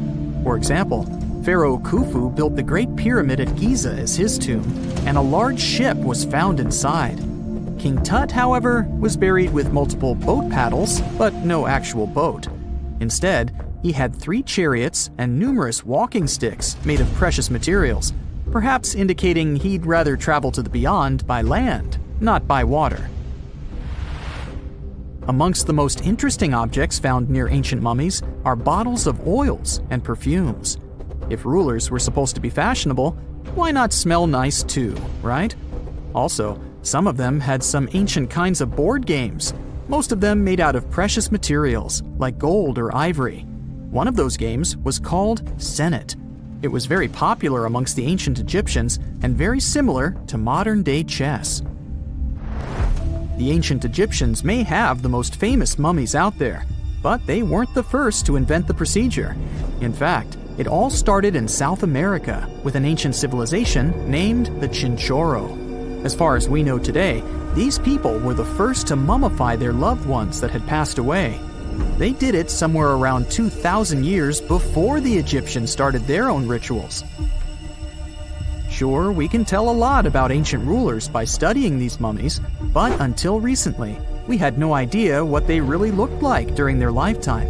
Not so long ago, though, some very special mummy paintings were found by archaeologists studying ancient Egyptian objects. These mummy portraits are highly detailed paintings of individuals that were made while they were still alive. Such paintings were often painted on wood, as opposed to the classical portraits we all know about, which are painted on canvas. They are known for their realism and beauty, and have even been used by researchers to diagnose diseases by comparing them to the corresponding mummies. Some of these portraits also include depictions of jewelry, which was later found on the mummies. The recent discovery of these mummy portraits in Central Egypt is significant, as it marks the first time in over a century that such paintings have been found. Mummies appeared all around the world naturally, too. Mummification can occur without people intervening because of natural conditions, like extremely cold or hot environments, places with a lack of oxygen, or accidental exposure to chemicals that preserve the body. These conditions don't allow bacteria to grow, resulting in the body remaining more or less intact. Famous Otzi was one of these mummies. We know today he was a man who lived around 5,000 years ago in Europe. But upon his discovery in the Alps in 1991, Austrian authorities initially believed that he was a modern mountaineer because of how well preserved the body was. However, after the Iceman was removed from the glacier, it was determined that he was actually from the Copper Age. Whenever you hear about ancient ruins, you almost never picture them being suspended somewhere, or just randomly hanging on the branch of a tree, right? In fact, for most of the ancient artifacts we have exposed in museums all over the world, archaeologists did quite an impressive amount of digging. You see, buildings have this funny way of fading away over time if not properly taken care of. Sometimes we need to reuse some building materials, so an older construction may be sacrificed in the process. Other times, houses are abandoned, and once they are exposed to the elements on the surface, like rain or sunlight, they don't really stand a chance. Some just simply crumble away due to good old erosion. So the only way a piece of architecture can survive the test of time is if it's somehow gotten buried deep down. Now, how did they end up buried in the first place? Well, it's quite the comedy of errors. Ancient cities had a habit of gradually raising their ground level like a kid adding toppings to their ice cream sundae. You see, these settlements were always busy collecting food and building materials to keep up with their ever-growing population. But hey, who has time to deal with waste and rubbish? It wasn't exactly high on their to-do list back in the day. So when it came to building new houses, ancient civilizations found it much easier to save their sweat and tears by piling up the rubble and constructing right on top. But that's not all. Rivers would also occasionally flood and deposit a layer of sediment on the city floors, further encapsulating those ancient constructions. And in those dry regions like the desert, where the wind likes to show off its sand and dust dance moves, you can bet it was a constant struggle to keep the establishments clean. One hilarious example is the Sphinx, which had its head buried in sand until a group of archaeologists unearthed it in 1817. Some ancient towns eventually got covered up because they were completely abandoned. With less human activity to control their expansion, plant seeds couldn't resist the opportunity and sprouted all over the place. They gobbled up carbon dioxide from the air and grew, adding more and more bulk to the ground. Those cheeky roots even decided to stabilize the soil made from decaying plant matter, creating layers upon layers of earthy goodness. It's like the ultimate DIY project Mother Nature embarked on, with plants as her loyal helpers. The act of digging into the secrets of ancient civilizations is not just about unearthing a lost world. It's also an epic quest to reveal the hidden treasures beneath layers of history. But how do archaeologists know where to dig in the first place? If everything is covered in layers upon layers of sediments, debris, and plant roots, They must have some sort of system they rely on before embarking on a new project, right? For starters, they're not always the ones suggesting an archaeological dig in a certain location. Let me explain. Let's say you're a contractor and you want to build a new fancy apartment complex in your city. Some local legislations have certain requirements before your project can start, though. For instance, before anyone starts building on a piece of land, they might need to bring in specialists to check the soil. These clever folks can be archaeologists, geologists, or paleontologists, and they need to keep an eye on things during development. If any artifacts or ecofacts, fancy word for organic remnants, are discovered, these experts swoop in to excavate and study them. But what about sites that have nothing to do with bulldozers and yellow hats? Archaeologists have more than one trick up their sleeves when it comes to locating ancient hotspots. They dive deep into historic records with a healthy dose of detective work. By sniffing out old documents and maps, they can piece together the puzzle of human activity in a specific area. If a site has been visited before, it's even better. Finding records of past excavations or historical accounts can give archaeologists lots of information on where to continue their treasure hunt. Before archaeologists start swinging their shovels, they engage in a bit of a visual scan mission. Armed with a grid system, they'll stroll around the site, keeping their eyes peeled for any artifacts that might be hiding just beneath the Earth's upper layer. From groundstone tools to historic glass and even ancient garbage dumps, yes, they're also valuable. These keen-eyed explorers can spot signs of human activity faster than most people. If they stumble upon midden soil, fancy term for a garbage dump, they know for sure that humans once called this place home. Archaeologists don't just rely on their trusty shovels, though. They have an arsenal of gadgets to aid in their search for hidden wonders. Geophysical tools are like their secret weapons. Take the resistivity meter, for example. This clever contraption measures the electrical component of the soil and any buried features or artifacts. A buried wall, for instance, will create a different resistivity reading than the surrounding soil. Magnetometers and ground-penetrating radar work in similar ways, showcasing potential hints of ancient treasures in the soil. And who could forget our trusty old friend, the GPS? It helps archaeologists map out precise locations, like a high-tech treasure map, leading them straight to their pot of gold. Care to virtually visit some of the most important archaeological sites in the world? Well, follow me. In the United Kingdom, for instance, you'll find this interesting place called Stonehenge. It's one of many henges scattered around, but this one really takes the cake. Picture this: massive ancient stones standing tall and proud, arranged in a funky outer ring and an inner horseshoe, with some smaller stones thrown in for good measure. And guess what? These amazing stones have been around for over 5,000 years. Talk about a serious case of rock-solid longevity. Now, here's where it gets interesting. According to local folklore, the legendary wizard Merlin whipped out his magic wand and poof! He teleported these massive stones all the way from Ireland. Apparently, some giants had assembled them there, but Merlin decided they would look much better at their new location.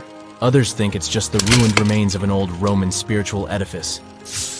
These amazing structures were built by our Bronze Age ancestors. With their simple tools and limited tech, they managed to create this monumental masterpiece. Impressive, right? Unfortunately, there's still so much we don't know about this area. Stonehenge's initial purpose remains a mystery to this day. Sure, there are lots of theories, but scientists have yet to agree on the subject. However, we do know that it's perfectly aligned to catch the sunrise during the summer and winter solstices. The ancient city of Pompeii is an equally amazing archaeological site. Picture this: Mount Vesuvius, a notorious troublemaker, decided to throw a volcanic tantrum and completely covered this ancient Roman city. It turned it into a time capsule, located outside present-day Naples in Italy. Fast forward to the year 1748, when a bunch of adventurous explorers stumbled upon Pompeii. Lo and behold, they discovered a treasure trove of well-preserved goodies: streets, houses, food. Probably a bit stale by then. Blingy jewelry, fancy sculptures, colorful frescoes, everyday household items, and even animal and human remains. It was like an epic archaeological party. From the looks of it, Pompeii had it all. Fancy houses and villas, a massive 20,000-seat arena, cute little artisan shops, hangouts like taverns. And let's not forget the saucy spots like those luxurious bathhouses for some intense pampering. There's also the Sanctuary of Apollo, where people used to gather for their daily dose of worship. And of course, the bustling heart of the city, the Forum of Pompeii, where all the cool people used to hang out. And guess what? Pompeii is so cool that it made it to UNESCO's World Heritage List back in 1997. That's like the ultimate Hall of Fame for historical awesomeness. It also includes many other famous buildings and sites, like the Taj Mahal in India and the Acropolis of Athens in Greece. The year is 1923. Two teenagers sneak out of their homes in the middle of the night in Florida City. Rumor had it that an old man was building a rock castle by himself. But every time someone tried to see what the old man was doing, he would stop working. The curious teens managed to sneak into Ed's backyard and saw something they could later describe as magic. They recalled seeing rocks moving around like helium balloons. The old man was moving up to 30 tons of stone by himself to build his castle. Even if he didn't allow anyone to see him working, he would proudly talk about it around the town. But whenever people asked how he was building a stone castle all on his own, he simply answered, "I cracked the secret of the pyramids." This story begins in Latvia, Edward Leedskalnin's home country. Edward was born in a small village on January 12, 1887. He was born in a family of stonemasons, which is probably where he learned ancient techniques of building. However, he grew up as a sickly boy, which meant he could never carry much weight or undergo heavy physical activity. At the age of 26, an unfortunate turn of events determined Ed's fate. The love of his life broke off their engagement, and heartbroken Ed decided to move to the United States. He lived in a couple of American states before finally moving to Florida, where his life's adventure started. Ed spent years searching for the right spot of land to build his dream house. He always rejected good farmland. When people wondered why, he only smiled. Finally, when he bought land of his own, it was deemed terrible by his close friends. The soil was bedrock. He could neither plow nor farm it, but it seemed perfect for what he was seeking to build. Ed's close friends would often describe him as eccentric. When asked why he wanted to build a house, he would only say, "It's for my sweet 16. Someday she's coming back." Then, he changed the topic of the conversation. It took Ed about 30 years to finish Coral Castle, and he did it all by himself. He would only work under the cloak of night and never let anyone see what he was doing. The completed Coral Castle embodies a number of unsolved mysteries.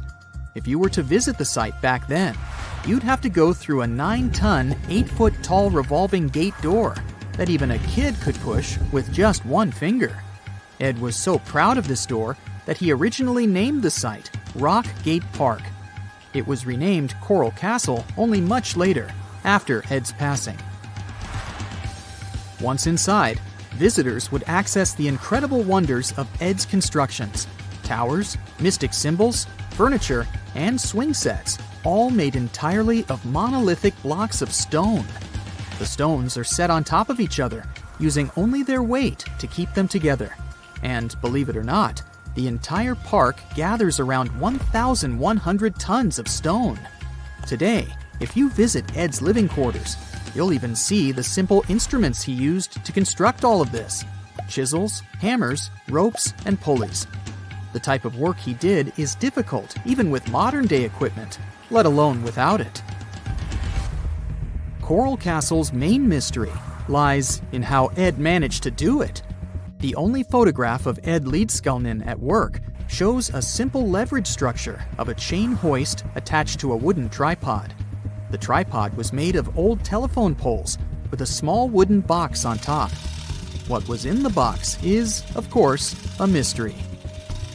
Unfortunately, he took his secrets with him, not sharing the truth of his work with anyone else.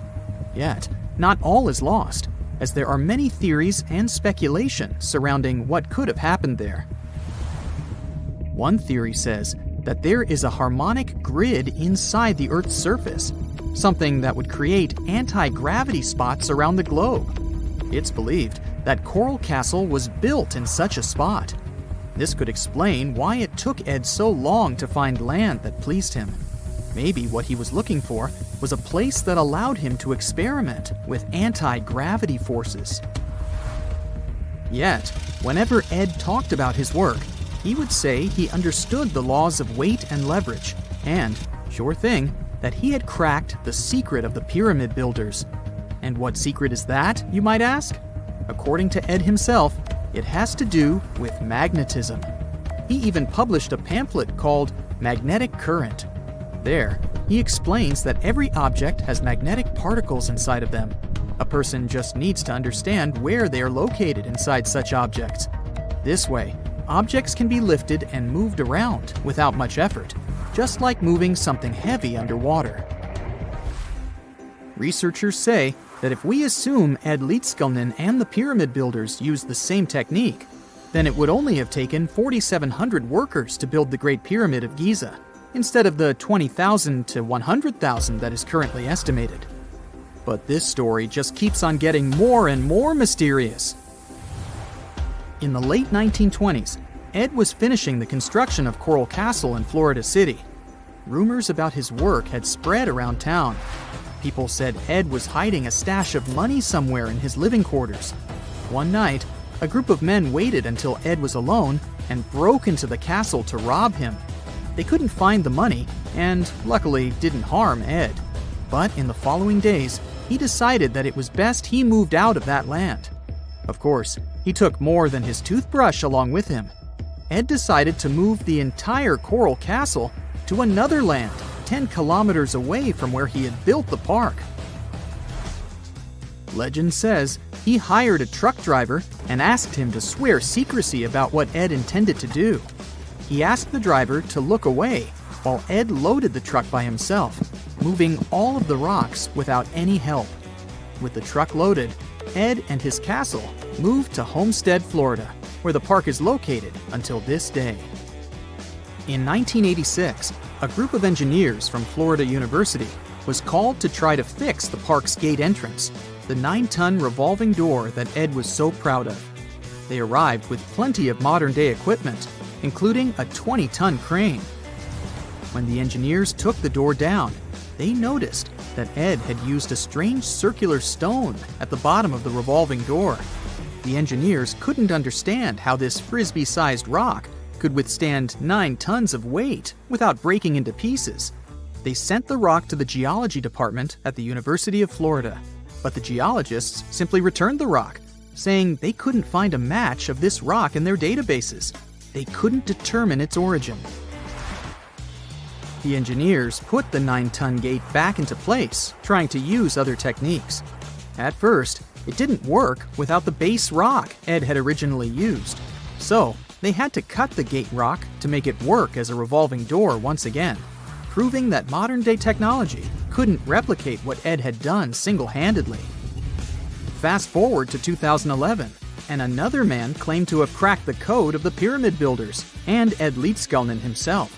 Wally Wallington, a retired construction worker from Lapeer County, Michigan, has managed to build using similar techniques to those used by Ed. Wallington is known for having built his personal Stonehenge in Michigan. He is said to have used simple machines, such as levers and counterweights, moving around multi-thousand-pound concrete blocks. Unlike Ed, Wallington has shared his techniques with the public. Multiple videos are showing the clever engineering he built from very simple materials. It sure is impressive. The man has moved his entire barn into another property just with the help of simple tools. However, there is no way to prove that these were the same techniques used to build Coral Castle. To this day, the secrets of Coral Castle haven't been unraveled. But hey, we can always keep trying to solve it. Wow! Scientists have found a lost city beneath Egypt's pyramids. And it's incredibly large, bigger than the biggest target you can imagine. Underground chambers, passageways, and vertical structures. Scientists have no idea what purposes they serve. But let's start from the very beginning. Italian and Scottish scientists studying the Pyramid of Khafra discovered something that looked like secret tunnels under 3 pyramids. This find might change what we know about ancient Egypt. The expedition, called the Khafra Project was led by Corrado Malunga from Pisa, Italy, and Filippo Biondi from the University of Strathclyde, Scotland. Their mission was to focus on exploring Khafra's pyramid, the second largest on the Giza Plateau. Scientists uncovered a massive structure beneath the Pyramid of Khafra. Could it be an ancient Egyptian underground city? The experts analyzed the data they had and came to the conclusion that 8 large vertical structures could be hiding beneath, possibly wells or shafts. They extend a staggering 6,500 feet across. Imagine placing 2.5 Burj Khalifas on the ground, one after another, and you get the sheer size of this find. These shafts also plunge nearly 2,000 feet underground. Some of the deepest underground stations in the world are located at a mere 380 feet underground or so. These cylindrical shafts are surrounded by spiral paths. Picture some old Gothic castle. They're connected to 2 giant, weirdly shaped chambers. Are those cubes? Or possibly bowls? Each of these chambers is likely more than 260 feet across. Now, even though we know about the structures now, no one has figured out their original purpose yet. Want to hear something even more shocking? Okay then. The team is almost sure that similar access points can be found under all 3 pyramids. In other words, all of them might be linked by a hidden system of underground tunnels, chambers, and passages. Even deeper, about 4,000 feet under the surface, there might be more unknown structures. And doesn't it add to the mystery? But the coolest news is that, according to some team members, these hidden structures near Giza pyramids could align with the legendary Halls of Amenti. In ancient Egyptian mythology, it's a place where people are believed to arrive when they're close to the end of their days. There, they are said to take a 3-day-long trial, facing their biggest fears. Now, how did scientists even discover these hidden spaces? To uncover them, researchers used 2 satellites positioned 420 miles above Earth. They sent radar signals to the Giza Plateau, and these signals generated detailed images, which were later compiled into a 3D model of the underground layout, including the newly detected shafts. Then, using synthetic aperture radar or SAR technology, which is a type of radar that can penetrate through stone, the team also spotted 5 small room-like structures hidden deep within the pyramid. One of these chambers contained a sarcophagus, which was once thought to be the tomb of Pharaoh Khafra. But now, scientists believe this was a mistake. The true burial site is likely to be elsewhere. In any case, these 5 hidden rooms were completely unknown before the scans. They seem to be arranged in the center of the pyramid and are linked to underground pathways leading somewhere below the structure. There's an opinion that these tunnels could lead to more hidden chambers and wells. Some of them might be around 4,500 years old. Wow! What if they help us solve ancient civilization mysteries? Preliminary data suggests that all this underground space can be much more than a few empty chambers. There might be many more hidden structures near the Giza pyramids. How come? Well, the thing is, the structure appears to include hollowed-out sections with spiral pathways leading even deeper underground. Refining the images hinting at this could reveal an extensive subterranean network. It might be a whole city hidden under the surface. Now, despite the excitement surrounding these findings, there are also a lot of people who don't believe in the existence of the underground city. They're skeptical about the archaeological discovery in Egypt due to the lack of peer-reviewed verification.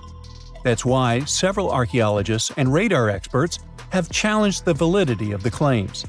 They've explained that the technology used to make the discovery may not be advanced enough to produce such detailed underground imagery. According to them, the 5 smaller chambers found near the surface could be natural formations, since the area had had sacred significance long before the construction of the pyramids. Some experts have even dismissed the use of radar methods in this context altogether. They call these methods scientifically unproven and question their accuracy. The discovery has also reignited discussions about ancient Egyptian myths and the possibility of hidden texts lying somewhere beneath the Giza pyramids. The layout of the newly detected underground chambers shares similarities with mythological accounts of the Hall of Records, a rumored chamber that could preserve early Egyptian wisdom. If confirmed, these findings could significantly reshape the understanding of Egypt's sacred topography. Plus, this lost city beneath Egypt's pyramid could become physical evidence of previously unknown underground structures. That's why the Khafra project is super eager to begin excavating to confirm their findings. But getting approval from Egyptian authorities is a challenging process. The discoveries still need to undergo peer review before they are accepted by the academic community. By the way, this recent archaeological discovery in Egypt comes on the heels of another discovery involving a weird structure beneath the Royal Giza Cemetery, which researchers believe is unnatural in origin. Archaeologists use remote sensing techniques and uncovered a mysterious L-shaped structure underground in the Western Cemetery of Giza. This area is known to house burials of royal family members and high-ranking officials. Many of the tombs in the cemetery have above-ground mastabas, rectangular stone or mud brick structures with flat roofs. But there is an area in the center of the cemetery where there are no above-ground structures. To investigate this unexplored region, the team used electrical resistive tomography and ground-penetrating radar. ERT works by sending electrical currents into the ground and measuring the resistance to detect remains.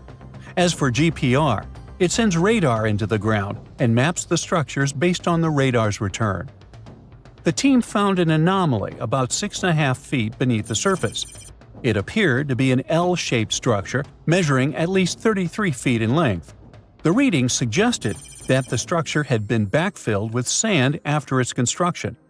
This made the team hypothesize that it could be a mix of sand and gravel, or possibly an air void. This anomaly was classified as a highly resistive structure, which meant it didn't occur naturally. Motoyuki Sato, the study's lead author and professor at Tohoku University in Japan, claims that the structure is not a natural formation due to its sharp shape.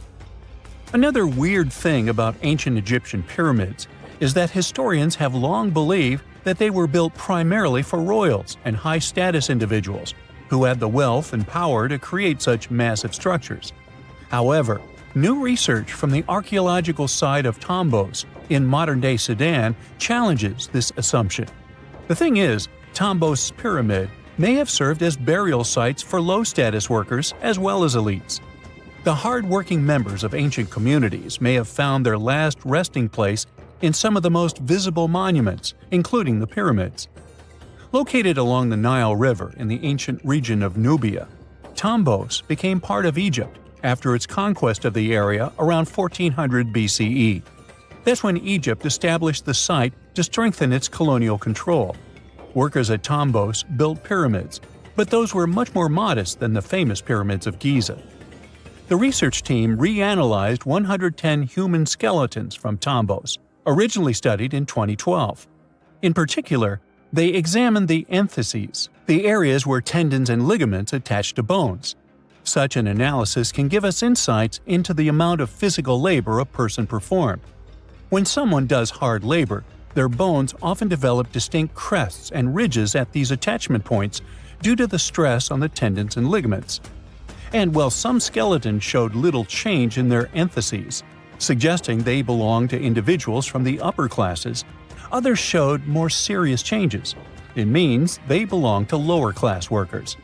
This finding can totally challenge our earlier understanding of pyramid burials, especially the idea that only elites were buried in the pyramids, because the pyramids themselves were designed for the elite. This recent research may prove that lower-class workers may have found their final resting place in these monumental structures too. Scientists have discovered a never-before-seen pyramid immersed in the sands of Judea. After a little digging, they discovered that it held treasures that had been untouched for over 2 millennia and historical secrets that we can only now access. At the Zohar Fortress site, 2,600 feet above the Dead Sea, archaeologists were searching for manuscripts that would provide new information about the history of the site. The excavation was originally part of a long-standing campaign launched by the authorities. Its goal was to protect the sites from looting and unauthorized excavations. What they didn't expect was to find a pyramid-shaped structure built on top of a hill, made of hand-cut stones, each weighing hundreds of pounds. At first, the experts thought it was just a tomb, but they soon noticed the shape of the original walls and understood that the mound was a construction. They immediately realized that someone had dug into the top of the structure, probably looters who had spotted something valuable there. Luckily, most of the structure was still buried in sand, so the most valuable finds were hidden from sight. In the first week of excavation, volunteers found fragments of papyrus, bronze vases, and even ancient furniture, which were exceptionally well preserved. The desert climate had been a great ally in preserving those artifacts over the millennia. With little humidity in the air, mold cannot form, so organic materials such as wood and fibers are protected from cracking and deformation. Hypotheses suggested that the pyramid had been built during the First Temple period. However, new discoveries have shown that it's more recent, from the Hellenistic period. Considering this and the fact that the structure dates back 2,200 years, it's believed that it probably appeared shortly after the death of Alexander the Great, the famous ancient Greek king of Macedonia. At that time, his generals divided the former Seleucid Empire. Ptolemy took control of Egypt and the surrounding regions, including the Dead Sea area, while Seleucus took control of the north, which is now part of the Middle East. It's still not known for sure whether the pyramid was built under the rule of the Ptolemaics or the Seleucids. Both Ptolemaic coins and coins from the Seleucid kingdom have been found at the site. Even so, many scholars believe it was built when the region was under Ptolemaic control. Evidence also suggests that the building, despite its longevity, collapsed at some point. But that's not why it was abandoned by the ancient Egyptians, which begs the question of what purpose it was built for. Some believe it was used as a tomb due to its picturesque location on top of a hill. Others believed it may have served as a historical monument. However, one of the strongest theories is that the pyramid was a guard tower, protecting an important trade route along which salt and bitumen resources from the Dead Sea were transported to coastal ports. They also believe it may have been used by Ptolemaic officials to collect taxes from travelers. It would be something equivalent to our modern-day toll booths, or even port inspection agencies. Although the contents of the papyrus documents remain a mystery, it seems very likely they were written using the Greek alphabet, and some experts believe that they may have been tax documents, which would make perfect sense, given the theory that the pyramid was a guard tower. The team calls it a fascinating historical mystery that the dig is helping to unravel, but the find is just a grain of sand in an entire desert. The dig is part of a larger project that's been going on for a long time, and in the last 8 years alone, it has scanned 111 miles of desert cliffs and identified approximately 900 caves within that radius. Using rappelling equipment, advanced technology, and specialized documentation methods, archaeologists discovered thousands of rare items, such as hidden scrolls, woodworking tools, carpets, leather goods, and even treasures.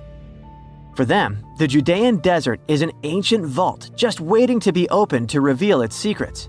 A few years before they found the mysterious pyramid, they discovered a cave that had served as a refuge for Jewish rebels almost 1,900 years ago. The site was about 262 feet from the top of a cliff, and because of its difficult access, it hadn't been explored yet. Inside, they found previously unpublished fragments of the Dead Sea Scrolls that contained religious passages written in Greek. 11 lines of text were reconstructed thanks to the good condition of the papyri. So, scientists were able to identify their etymological content. Probably the best thing, there was no problem with preservation. Thanks to the dry and hot conditions of the desert, the artifacts were in impeccable condition. And there were other historical treasures there. The teams found rare coins, a partially mummified skeleton over 6,000 years old, with skin, tendons, and even strands of hair. There was also a giant basket made of plant fibers, considered the oldest in the world, more than 10,000 years old. With a capacity of up to 26 gallons, it was made about 1,000 years before the invention of ceramics. Speaking of historical treasures, there's another one that has caught the attention of the scientific community. A small piece of fabric that is around 3,800 years old. But it's more than just simple fabric. dyed with the rare scarlet paint mentioned many times in ancient religious texts. This find is the oldest known evidence of fabric painted with a dye made from insects, known as scarlet worms. This is where the intense red hue comes from. It was a highly valued color, like royal blue and purple, because those insects lived in oak trees and could only be harvested for a short period during the year. So, those dyes were reserved for sacred fabrics, such as priests' clothes, marking status and religious importance. And although this discovery had great significance for archaeology, its size was actually tiny, measuring less than 1 inch. The fragment was discovered in 2016 during excavations in the so-called Cave of Skulls, but it's not known exactly how this fabric got there. According to experts, it's evidence that people knew how to dye wool fibers already 3,800 years ago or so. It also provides us with proof that the ancient textile industry already used animals at about the same time people began to create written sources.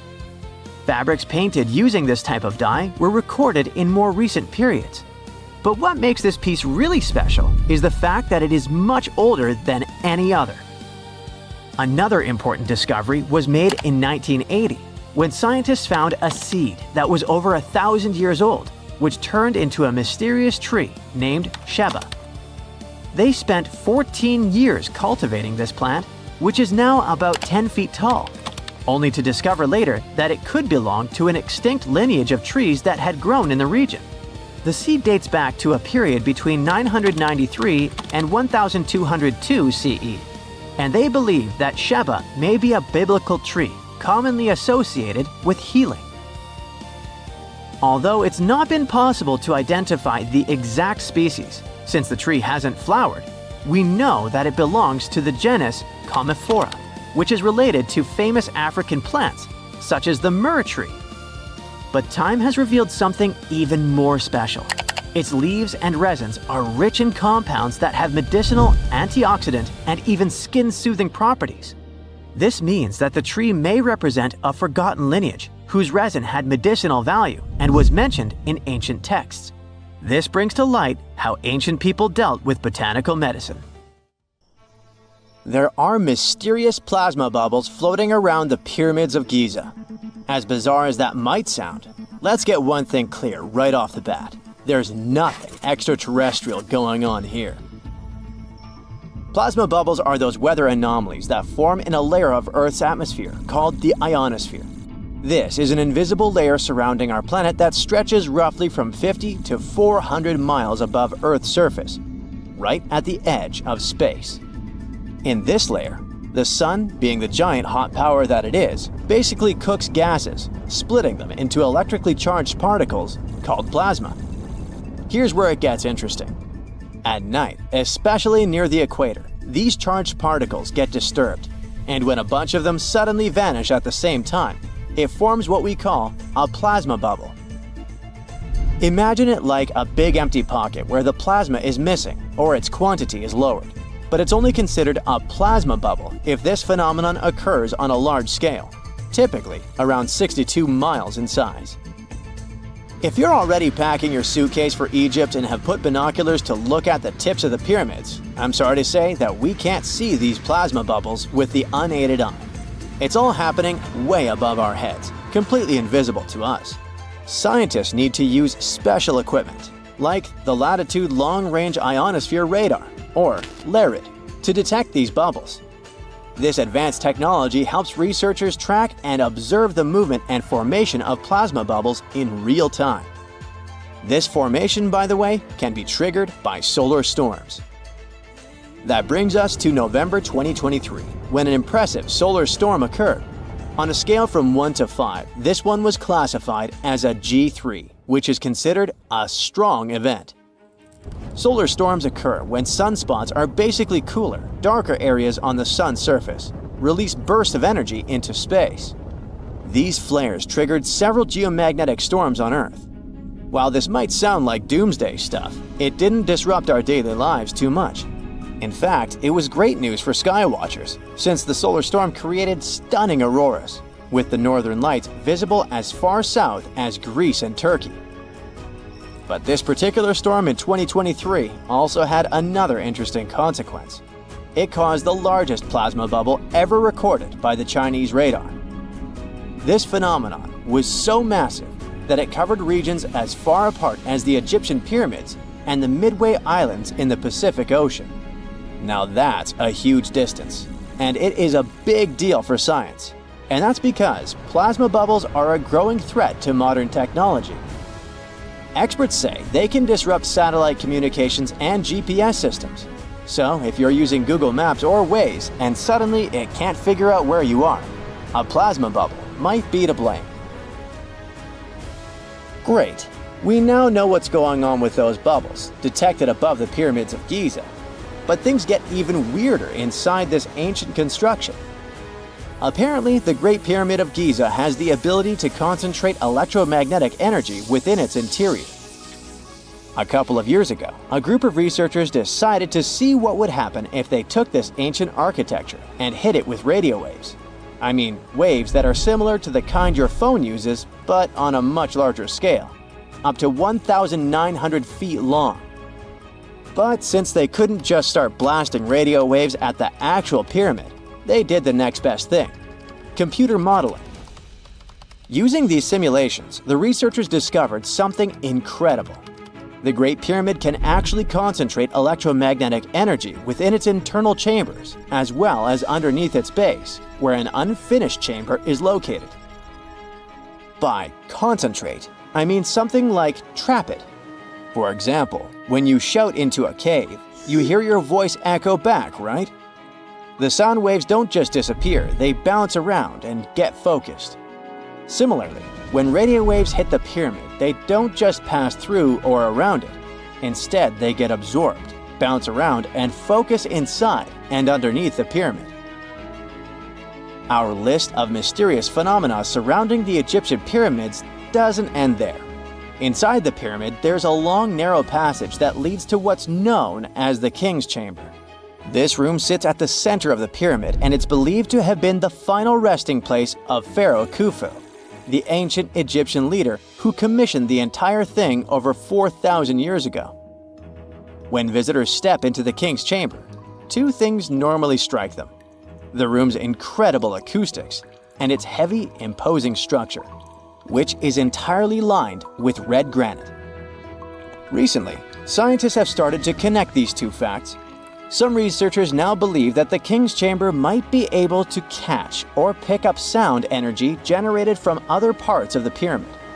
In other words, this room might have been designed to amplify sound in a way that no other chamber in the pyramid can. To test this theory, researchers conducted an experiment where they sang in the Queen's Chamber, which is located directly below the King's Chamber. Here's where it gets wild. The music couldn't be heard in the lower underground rooms of the pyramid, but it sounded loud and clear in the King's Chamber. One possible explanation for this is the type of stone used in the King's Chamber: pink granite. Granite is known for its piezoelectric properties, meaning it can absorb energy from its surroundings, like sound vibrations, and convert it into electrical energy. This suggests that the chamber's unique acoustics might be due to more than just the shape of the room. It could be that the granite itself plays a role in amplifying and concentrating sound waves. According to scientists, these discoveries open up a whole new field of research into the pyramid's potential.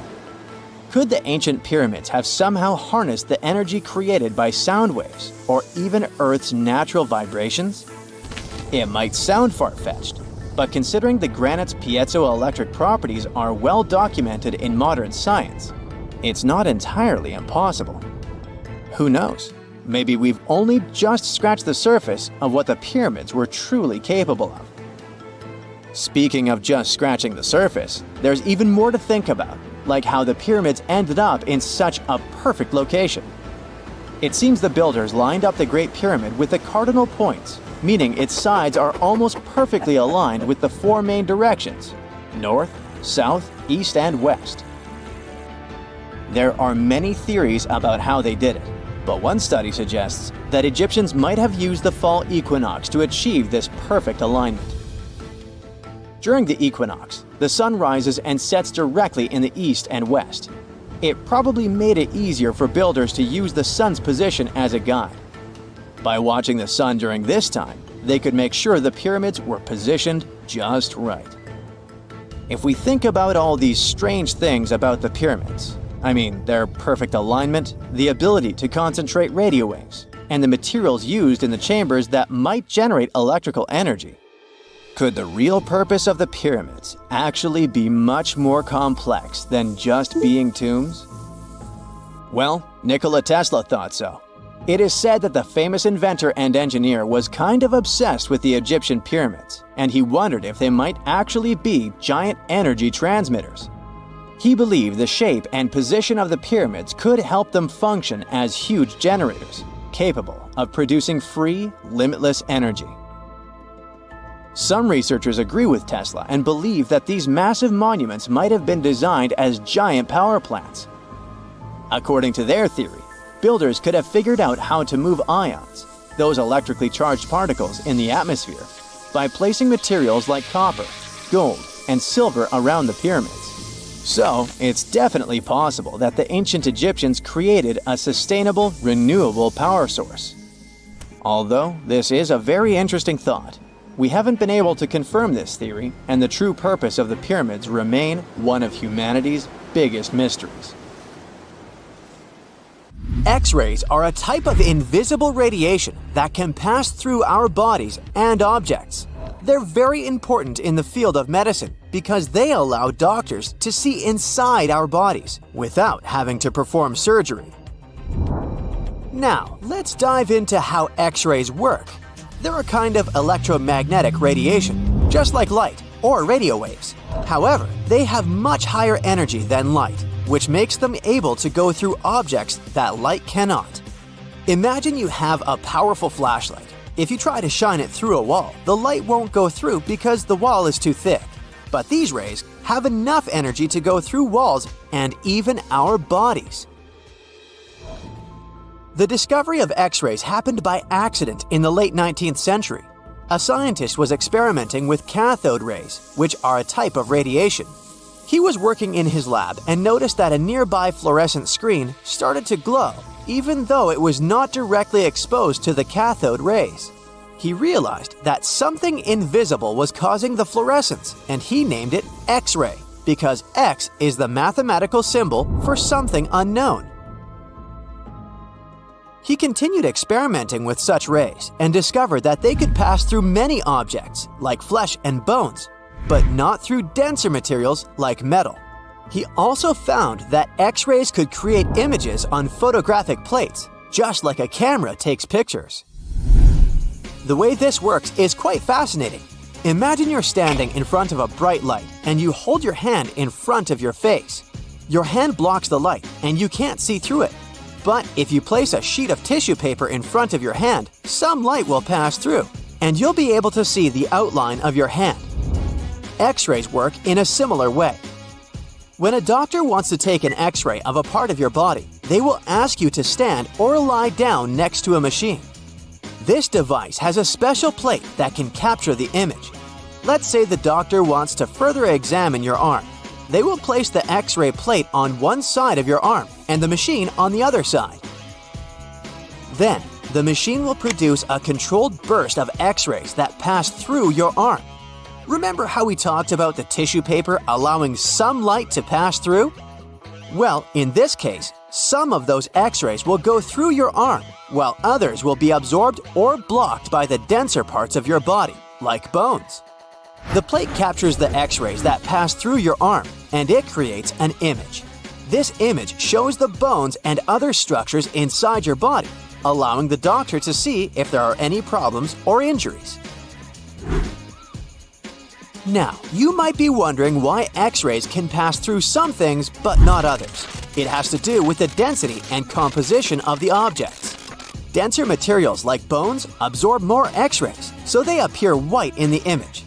So when you look at the result, you'll see your bones as white shapes. Other tissues like muscles and organs are less dense and allow some of those rays to pass through, so they appear as gray shadows.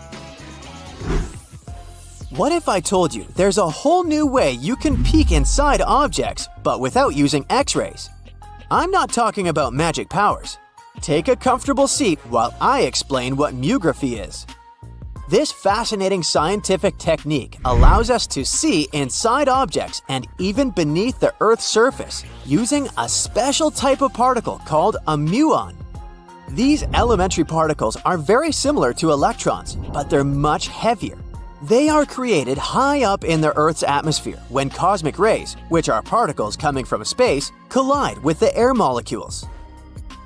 Now, muons are special because they can pierce through different materials. They can pass through rock, soil, and even buildings. Scientists realized this potential back in the 1950s when they were studying cosmic rays and noticed that some of the particles could pass through thick materials. The first myography experiments took place in the 60s. Specialists discovered that muons can be detected using special devices called muon detectors. These detectors are usually placed underground or in specially designed laboratories to shield them from other particles and background radiation. Now let's dive into how myography actually works. Imagine you have a large object, like a pyramid, a mountain, or even an ancient statue, and you want to see what's inside without damaging it.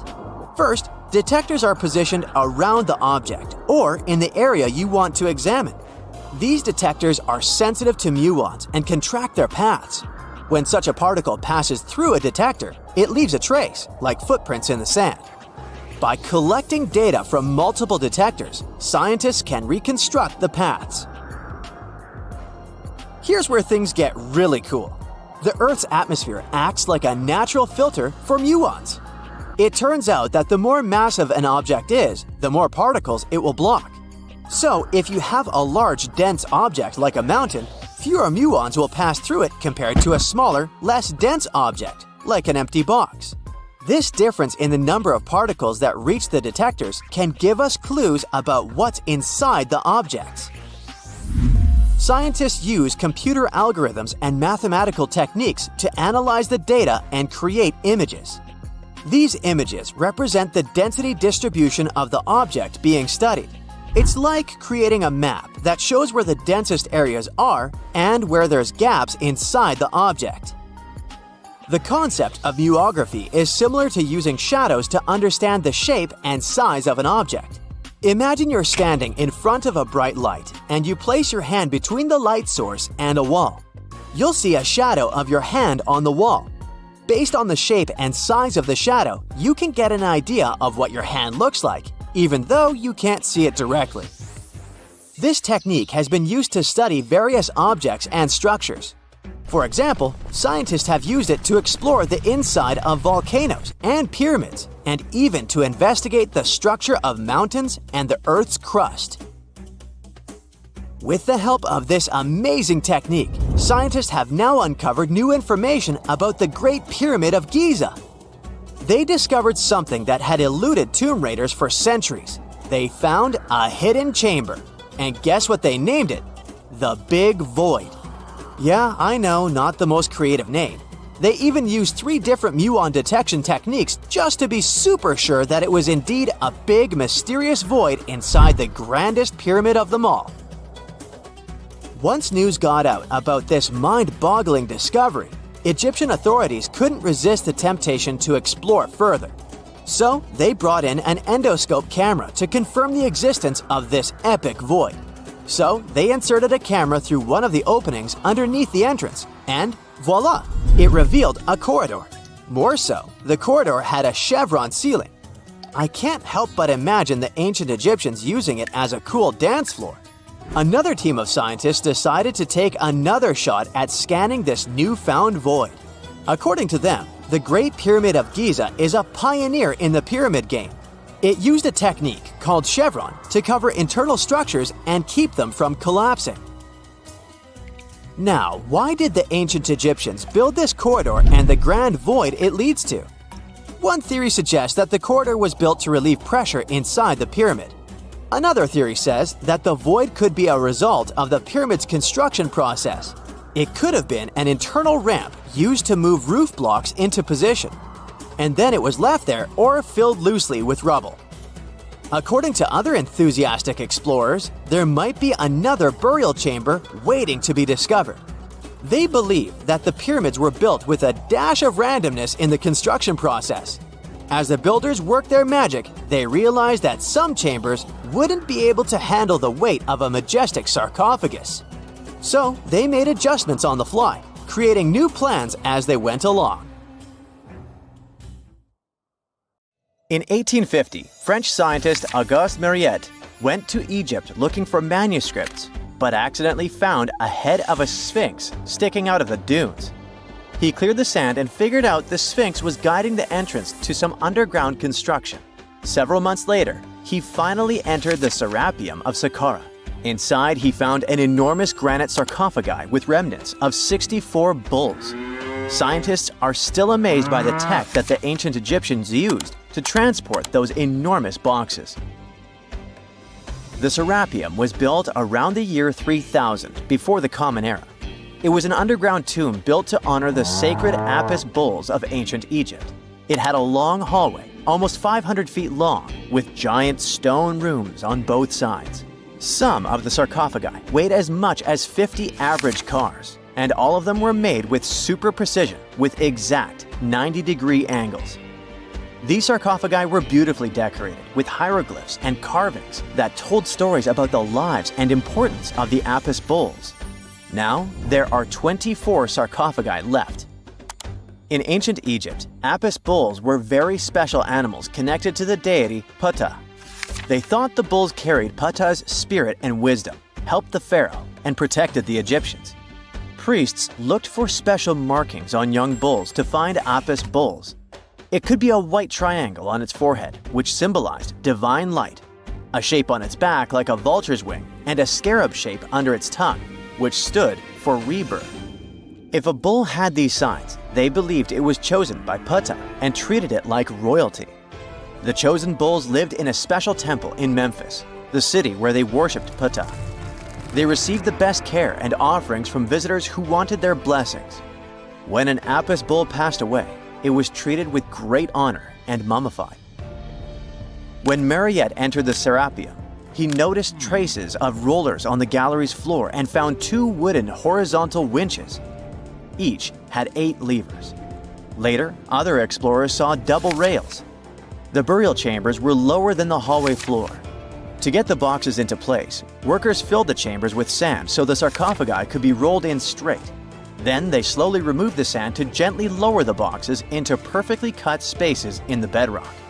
A carved stone sign found in the Serapeum said it took 28 days to move just one sarcophagus and its lid into its spot during the time of Ptolemy II.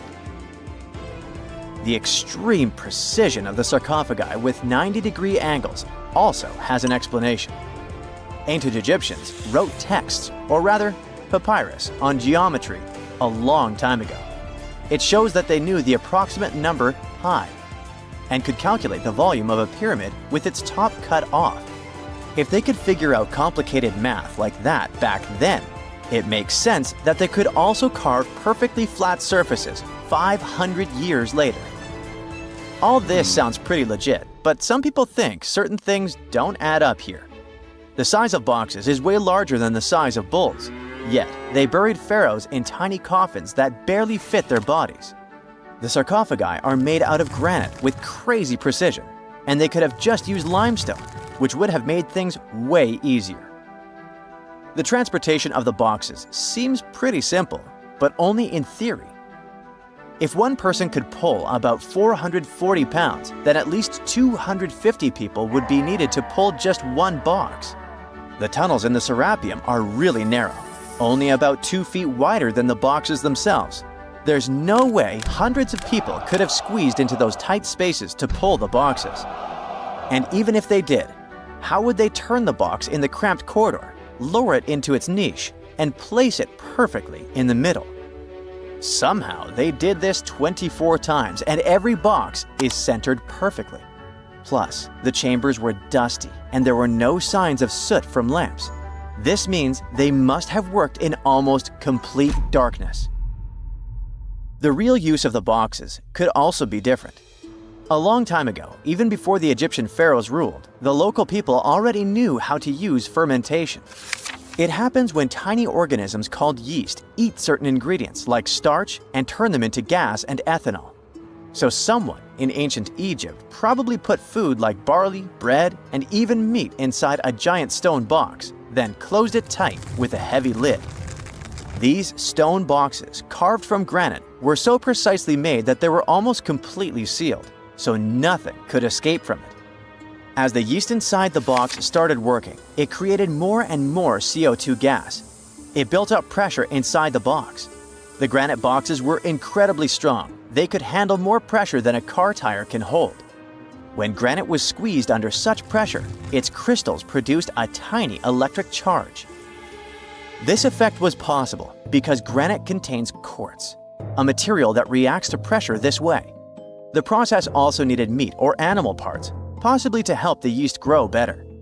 Meat contains something called oleic acid, which yeast needs to keep growing and to survive the bad effects of the ethanol it produces. As the pressure inside the box kept growing, the combination of gases and electricity made these boxes not just ancient fridges, but powerful energy systems. Over time, the pressure inside got so strong that it could push the lid open and the gas would escape with a pop. But when people rediscovered the Serapeum in 1850, they found old drawings that showed piles of stones stacked on top of some of the box lids. So, someone long ago probably tried to make the lids even heavier by adding extra weight to make it harder for the gas pressure to push them open. This extra weight also meant the quartz crystals in the granite could keep creating more electricity under all that pressure. If someone opened one of these stone boxes thousands of years later, they would only find bones from bulls that were placed in the box. And that's exactly what Mariette discovered in the 1850s. They opened the Serapeum for visitors soon after the first excavations in the second half of the 19th century. Prince of Wales even had a luncheon with his guests in one of the sarcophagi. Sands and earthquakes made the site inaccessible for a while, but now you can visit it again and try to solve the mystery yourself. With new tech, we could have answers to many other historical mysteries soon. A team of scientists at Chicago's Field Museum of Natural History recently used a special CT scanner to learn more about ancient Egyptian mummies without unwrapping them. They gently rolled 26 mummies on custom carts out to the parking lot, where the scanner was waiting. It took thousands of detailed X-ray pictures of each mummy and their coffins. When all the pictures were put together, they created 3D images that showed what was inside, the skeletons, and some artifacts.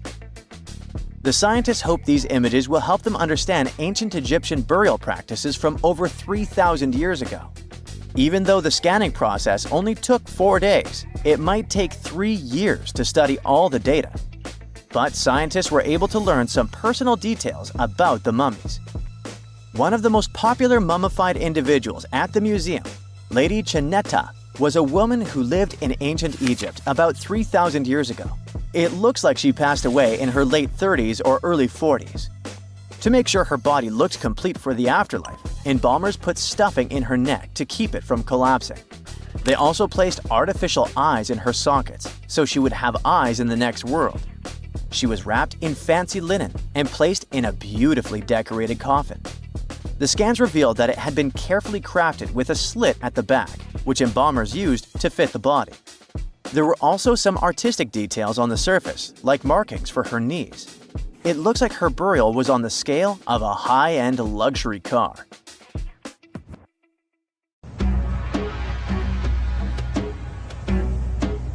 This is not a dune set. This is a very real desert in Niger. Jado was probably built by the nomadic Sao people and is filled with ksars, which are fortified houses made of salt and clay, with giant walls and secret passages. Located deep in the desert, it was once a vital stop for trans-Saharan caravans, but is now a hotspot for smugglers and bandits. The site has been off-limits since 2002 due to its dangers. The origin of the ksars remain a mystery. No archaeological studies have been conducted, leaving many questions unanswered.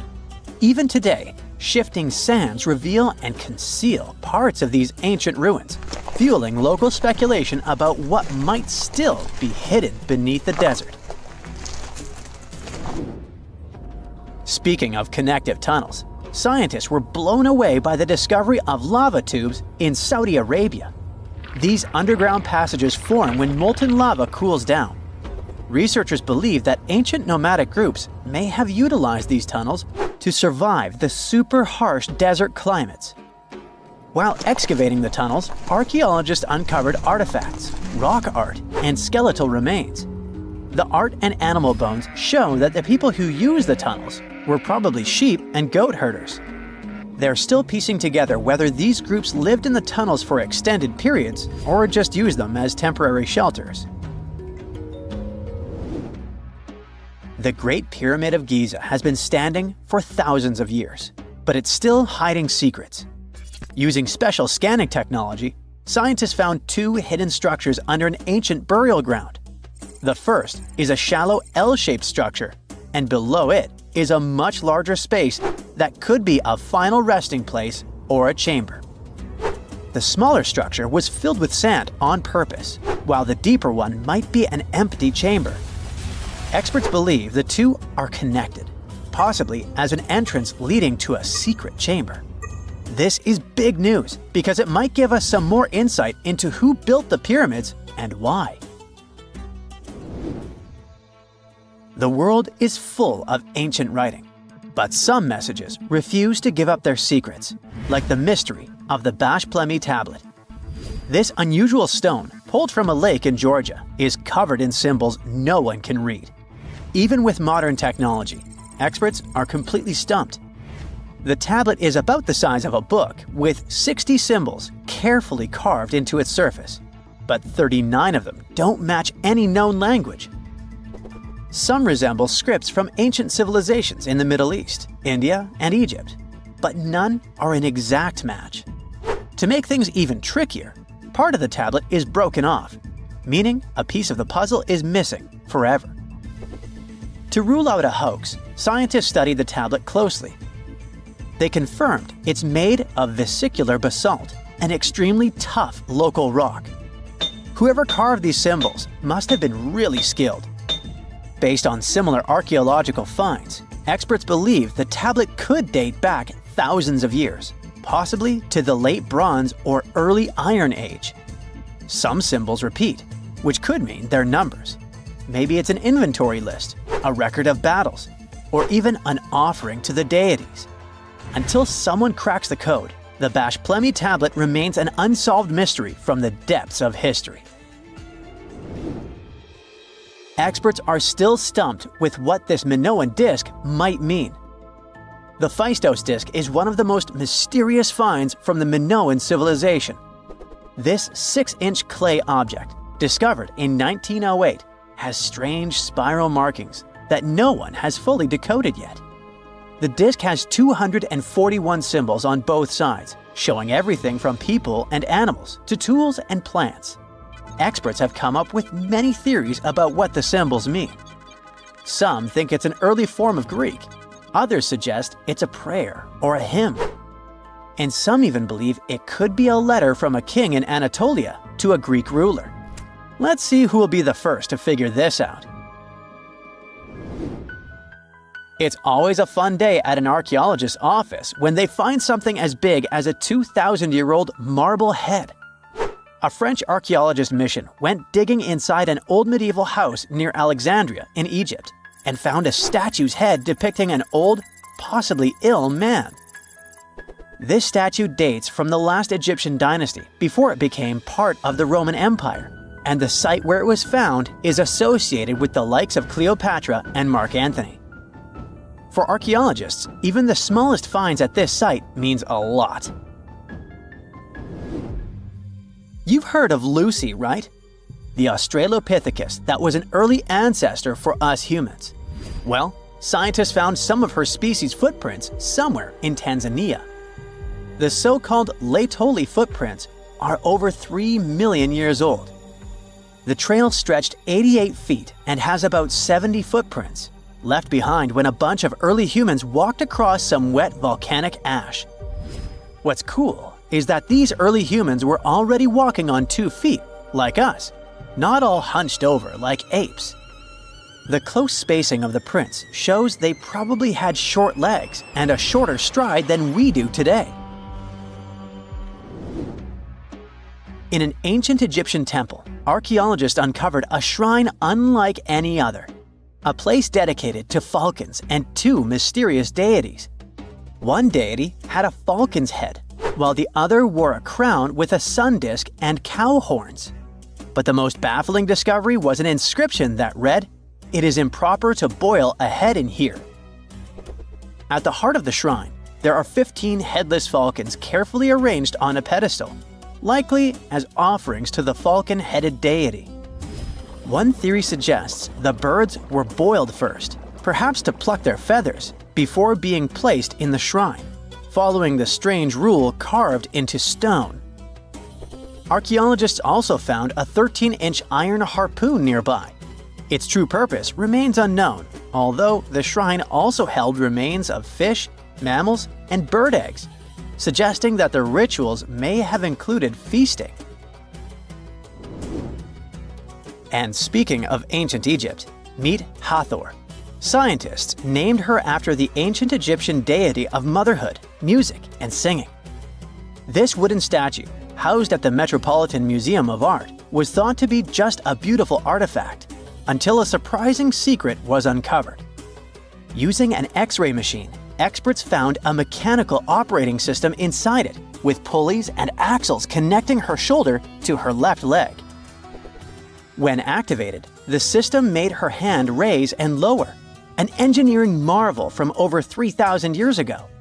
The statue was created during Egypt's Middle Kingdom, around 1800 BCE, and is often compared to 19th century automata due to its advanced design. It's believed the statue was used in religious ceremonies, symbolizing Hathor's role in dance and music. An unexpected discovery happened in northern Kuwait, where a Kuwaiti-Polish team uncovered a mysterious 7,500-year-old statue. The statue features an elongated skull, no mouth, narrow eyes, and a flattened nose. This feature is thought to be an Ophidian figurine, named after the Greek word for snake, and it was likely made by the Ubaid culture, a civilization known for their pottery skills. While no one knows exactly what role this weird statue played, it might have been linked to rituals or symbolic practices. Some scientists think these figurines, found in homes or final resting places, were tied to important cultural beliefs. We couldn't mention unresolved mysteries of this world without speaking about these elongated skulls. In the deserts of Peru, researchers uncovered 5 ancient skeletons, 2 with unnaturally elongated skulls. While head shaping was common in many cultures, these skulls defy explanation. Local legends tell tales of the so-called gentiles, a mysterious race banished underground by the powerful deities. Some say this is what the skulls represent. Others think this is some type of genetic anomaly, which was confirmed after finding an infant skull, too large to be artificially shaped. You have heard about Nikola Tesla. You have definitely heard about the Great Pyramids in Egypt. But what if I told you that Tesla may have probably uncovered the ancient mystery surrounding the pyramids? Wait, what? Is this a crossover episode? Nope. It's highly probable that the secrets of the pyramids are hidden in plain sight. But first, let's recap what we know about the pyramids. What's so mysterious about them? I mean, they are just old quirky buildings, aren't they? One of the biggest questions is how they were built. Some people think that the pyramids were created by people using only their hands and muscles. But others think that there might have been some kind of crazy energy source that we don't know about yet. Like, what if aliens helped out or something? Just kidding. But this idea of some unknown energy source being used to build the pyramids has been around for ages. Even in old texts, like the pyramid texts. It talks about how the gods gave us something to build a great power. So maybe there was something really powerful and mysterious going on back then? Who knows? Back in the early 1900s, he got obsessed with the Great Pyramids of Egypt. He read numerous books about these ancient structures and was blown away by how much energy they seemed to have. At that time, not many people knew much about electricity, and Tesla started to wonder if there was some kind of advanced tech hidden in the pyramids. He had an idea that the power of the pyramids had to do with electromagnetism, and he put a lot of time and effort into trying to figure out the mystery. Tesla had some pretty unusual theories about the Great Pyramids. He thought that they could actually store and move electricity, which could then be used to power up the areas around them. He also had this theory that the pyramids were built using some kind of crystal energy. He believed that the chambers inside the pyramids could have these super powerful crystals that could control the electromagnetic fields. But that's not all. Tesla also had this idea that the materials used to make the pyramids had properties that allowed them to trap energy from the sun and the moon. And not just a little bit of energy. He thought that the pyramid could actually create this massive energy field that could light up whole cities or even brighten up dark places. He thought that the pyramids could be used as giant power plants to generate electricity and run machines. Tesla even believed that the pyramids were somehow linked to cosmic energy, which could be used for spiritual enlightenment and healing. How very new age of him. Anyway, Tesla wasn't just pulling these ideas out of thin air. He was seriously into studying everything he could about the pyramids, from ancient artifacts and texts to hieroglyphs and drawings. And he came up with this idea that the pyramids were designed to be energy amplifiers, and some kind of unknown energy source was used during their construction. Some people thought Tesla was eccentric for coming up with these theories, but his ideas have actually had a huge impact on the way we think about the pyramids today. Researchers and scholars have been digging into his theories for years and using them to uncover some of the biggest mysteries surrounding these ancient structures. For example, recently scientists have used theoretical physics to investigate how the Great Pyramid of Egypt would react to certain radio waves. They found out that if the radio waves were a certain length, the pyramid could concentrate the energy inside its rooms and focus it under its base. The scientists did lots of calculations to figure this out. They first thought about what radio wavelengths would work best. Then they made a model of how the pyramid would react to the waves. They figured out how much of the energy from the waves would get absorbed or spread out. Lastly, they checked how the energy would move around inside the pyramid when the waves hit it. To help explain all of this, the scientists used something called multipole analysis. This is when you take a complicated object and break it down into simpler parts. Then you can see how each part interacts with the energy that's coming in. It's like taking apart a puzzle to see how each piece fits together. The researchers are interested in how all of this can be used in the future. They want to make really tiny particles that can do the same thing as the pyramid, but with light. By changing the size, shape, and the material of these particles, they can control how the light moves around them. This can be really useful for things like making tiny sensors or super efficient solar cells. The scientists had to make some guesses when they were doing their research. They assumed that there weren't any hidden spaces inside the pyramid, and that the material used to build it was all the same. But even with these guesses, they still made some pretty impressive discoveries. But the pyramid study is not the only proof that Tesla was ahead of his time. There are more Tesla's projects that seemed unrealistic at the time, but that scientists and enthusiasts reevaluate and try to implement today.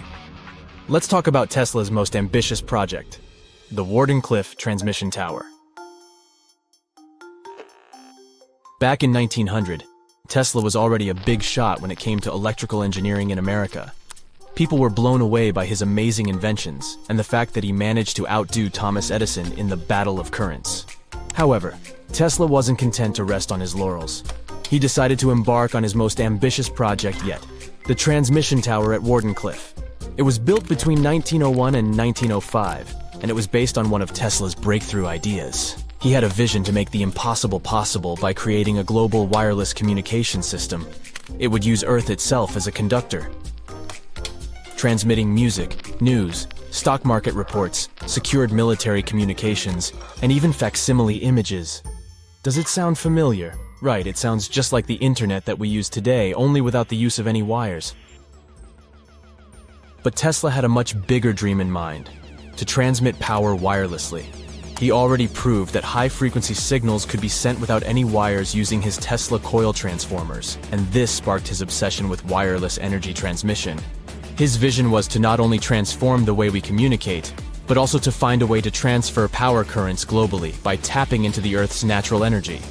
Tesla believed that there was an abundance of free energy all around us that could be used for humanity's benefit.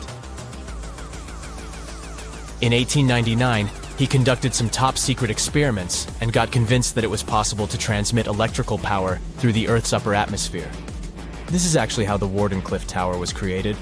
It was supposed to be the prototype station for a network of towers all over the globe that would provide the whole world with wireless energy. Unfortunately, Tesla didn't have the resources or the patience of his investors to bring this project to fruition.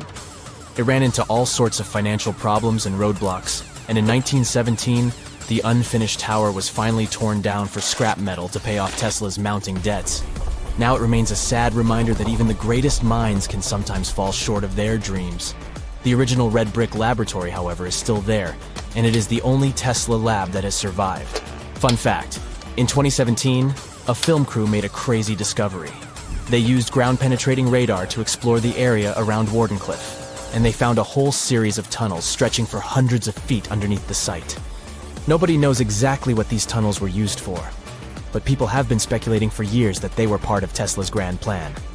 Wardenclyffe, of course, is a major landmark for Tesla enthusiasts from all over the world. Who knows? Maybe someone will finally crack the mystery of the tunnels one day. But even if they don't, the legacy of Tesla and his amazing ideas lives on. Imagine working 7 days a week on a large-scale construction site. You, along with thousands of others, carry millions of stone blocks and put them on top of each other according to a complex system. You work without modern construction equipment. You have no air conditioning or constant access to water. It's so hot outside that you can fry eggs on the road. You've been building the pyramid for decades, and now, when it's finally done, you enjoy the result of the colossal work of thousands of people. You're looking at a giant cultural monument of global value that will freeze in time and amaze people for tens of thousands of years. A few thousand years have passed. People in the 21st century see the pyramids and are like, "Wow, I can't believe humans have built this." Yeah, the people who built the pyramids wouldn't have appreciated such a theory. But actually, there are reasons to believe that people built it using some fantastic technology. From the outside, it seems the Great Pyramids are just big triangles of stone. People just put some heavy blocks on top of each other, and that's it. In fact, the design seems too perfect to be true. The pyramid consists of more than 2 million blocks. They lay so close to each other and are so even that you couldn't squeeze even a thin sheet of paper between them. Scientists still can't figure out the exact technology for building the Egyptian pyramids. One of the biggest and most famous is the Great Pyramid of Giza. This huge construction, well known all over the world, has one big secret. There should be a capstone on top of the pyramid. It's a triangular-shaped stone block, a small pyramid on top of a huge one. It's also called a pyramidion. The builders of ancient Egypt made it out of granite and limestone and covered it with gold. No records or old drawings prove that there was a pyramidion at the top of the Great Pyramid of Giza. But there's another ancient Egyptian structure with such a triangle, the Red Pyramid. It was built before the Great One, and its capstone has survived to this day. Archaeologists have found and reconstructed it. But where could the capstone of the Great Pyramid be? It's a mystery that still has no answer. Some are sure that some thieves have stolen it from the top. Maybe they just climbed up and pushed the pyramidion down. It makes perfect sense. The capstone was probably the most valuable element of the pyramid. many scientists and archaeologists still don't know its exact purpose. Some believe that this peak, covered with gold, glorified the pharaohs. The capstone reflected moonlight at night and illuminated the entire space around it. During the day, the capstone reflected sunlight with its shiny surface. You could have noticed it from afar. The top of the pyramid was a kind of guiding star for lost travelers. All other stone blocks of the pyramid consist of limestone. People polished them to make them look shiny. In the past, they were even glowing and reflected light. You could see glowing pyramids from space, although they looked like tiny lights. Over thousands of years, winds, sandstorms, and rains have changed the pyramid's appearance. If people had taken care of them all this time, they would have looked like something out of science fiction movies, or the pyramids from Las Vegas. But unfortunately, we will never see their original appearance. Some archaeologists and scientists believe that the capstone could absorb the sun's energy and distribute it evenly throughout the pyramid. No one knows precisely why the Egyptians needed this technology.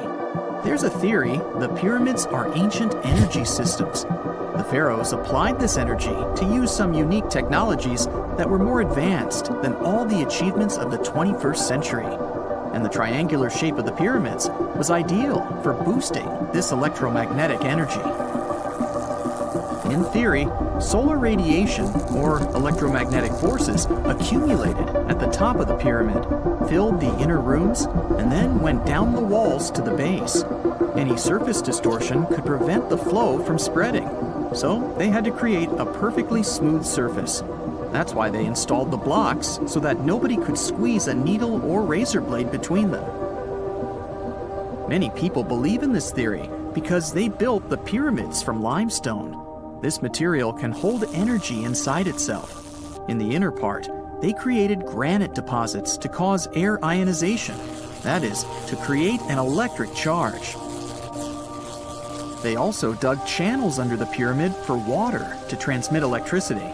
And at the top, they put a gold capstone, the best conductor of electricity. So, this is how you get a great power generator.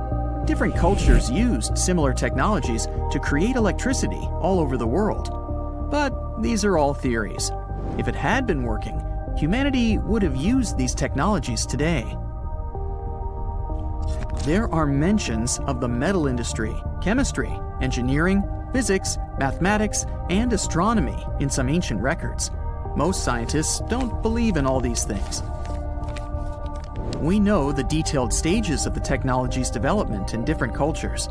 In the 21st century, scientists, historians, and anthropologists can track the evolution of all modern devices. If people had created some technological inventions in ancient times, the history of the world would have looked different. Perhaps all the achievements of antiquity could have been wiped off the face of the earth by global cataclysms. And it can happen to us. Just imagine how people would dig up a laptop in 5,000 years. Perhaps they wouldn't understand what kind of device it is. Another Egyptian wonder surrounded by mystery is the statue of the Sphinx. The Egyptians carved it out of a single massive piece of limestone about 4.5 thousand years ago.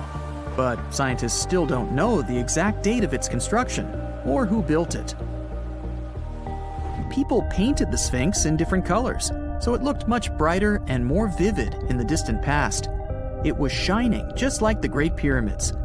Anyway, time hasn't only changed its appearance, but its name too.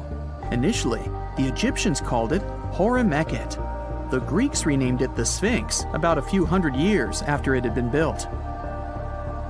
The Sphinx emphasized the greatness of the rulers of Egypt. It also performed a symbolic function of a watchdog guarding the tomb of the pharaoh and the paths leading to it. This version sounds realistic, since archaeologists have discovered many secret entrances at the foot of the Sphinx. Perhaps these rooms and intricate tunnels lead to underground halls with treasures. And treasures don't always mean gold and jewelry. According to legends and theories, the Sphinx guards the Hall of Records, the storage of all humankind's knowledge. The information about the ancient mythical state of Atlantis could be there. You can find many detailed maps of the internal dungeons of the Sphinx on the internet. They show structures 12 stories deep under the statue. It looks like a small city filled with gold, scrolls of knowledge, and various ancient artifacts. But don't believe all these maps. These are just theories. Several thousand years have passed, but people have very little information about it. Archaeologists know that there are still many strange and exciting things about the Sphinx that are still undiscovered. Some locals are afraid to research because they believe they can awaken something terrible from the underground depths. Therefore, it's mostly scientists from other countries who conduct the excavations. In 1998, scientists discovered strange tunnels leading to empty rooms under the Sphinx. They realized that some people tried to get there through tunnels in the past, and maybe those people took all the treasures that were there. One of the legends says that some powerful artifact lays beneath the Sphinx. Its technology can change the whole world, but the locals are hiding it because it can damage the planet. Some believe that you can find evidence of unknown technologies painted on the granite walls in the pharaoh's tombs. But most likely, these paintings and signs tell us the myths and legends of ancient Egypt. But what if Egyptian symbols and drawings are detailed instructions for using ancient technologies? What if the locals that lived at that time thought, people in the future won't be able to get energy themselves. Let's leave some detailed instructions for them. Anyway, there are many riddles and theories. In reality, the search for answers is a dangerous undertaking, since it's not easy to get into the underground halls. Excavations can ruin the structure of the entire Sphinx. Any person inside the tunnels may get lost and never be able to find their way back. Besides, it costs a lot of money.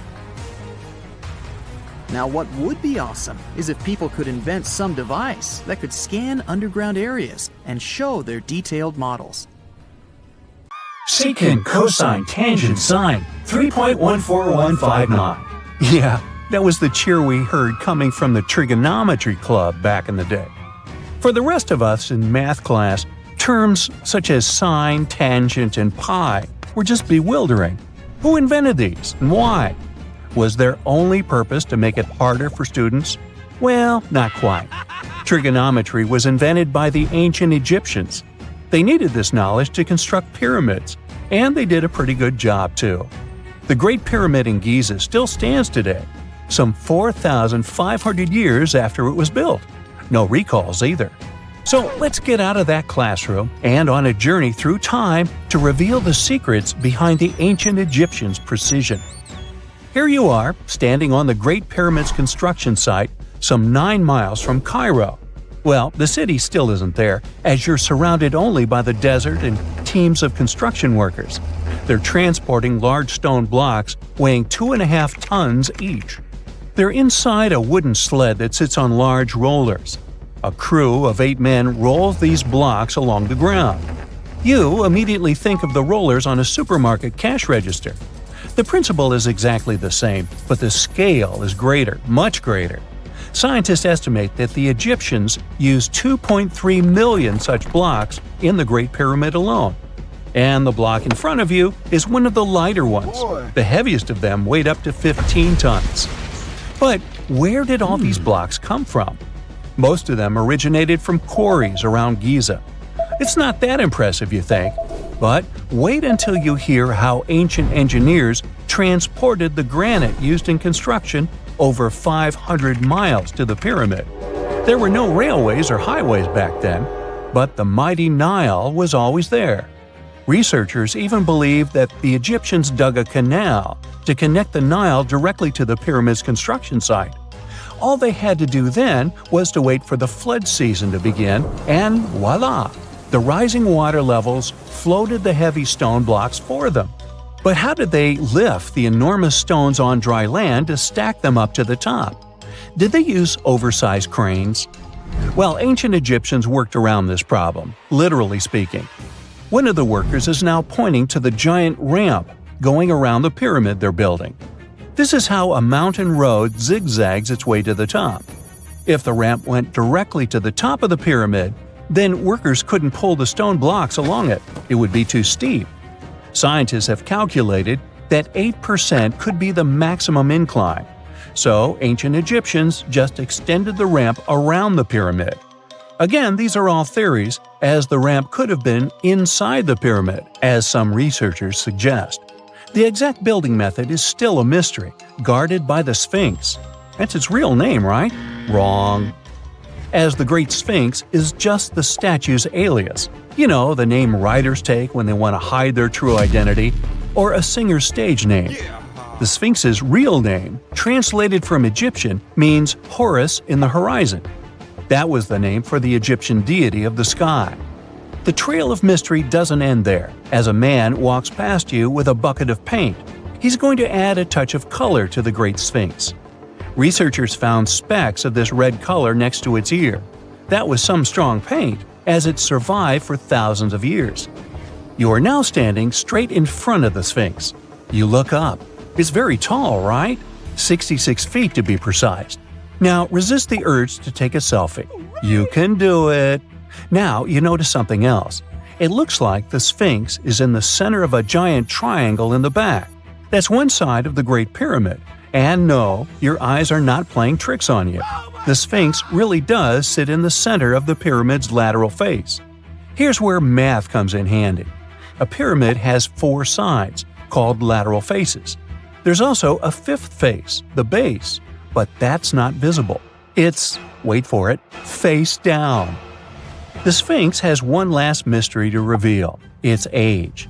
Scientists agree that Pharaoh Khafre built the Sphinx. He ruled after his father, who had built a great pyramid nearby.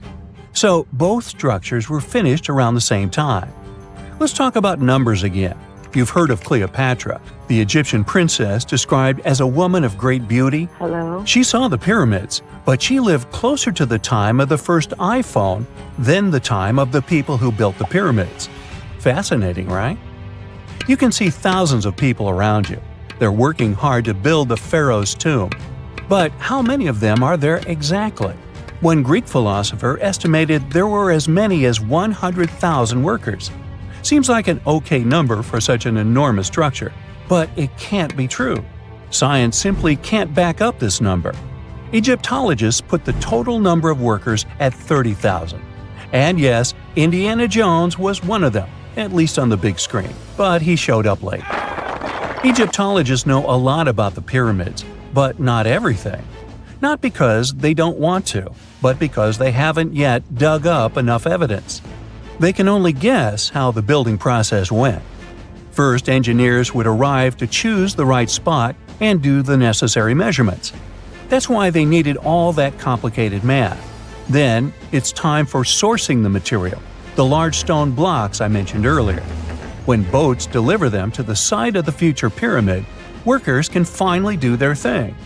They operated in smaller groups, but there were at least 2,000 of them chiseling and carving away at any given time. Sounds like a typical construction site today? Well, that's because it is, just thousands of years ago. It's amazing what ancient Egyptians were able to achieve with just copper and stone tools. The pyramid is now complete in front of you.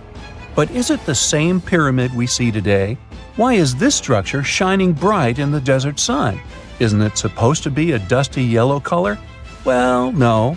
Human activity and the elements have completely stripped the outer layer of stones over time. Expert craftspeople polished these blocks using nothing but stone and sand. The end result was a smooth and shiny rock. On the day it was completed, the Great Pyramid of Giza was a perfect triangle of light. Its polished sides acted like giant mirrors, reflecting the powerful Egyptian sun. This is the point where you should put your glasses on, and that shiny thing you see at the pyramid's very top is actually gold. The capstone at the top of the pyramid is called a pyramidion. It was covered in sheets of gold. As you can guess, these were the first stones to disappear.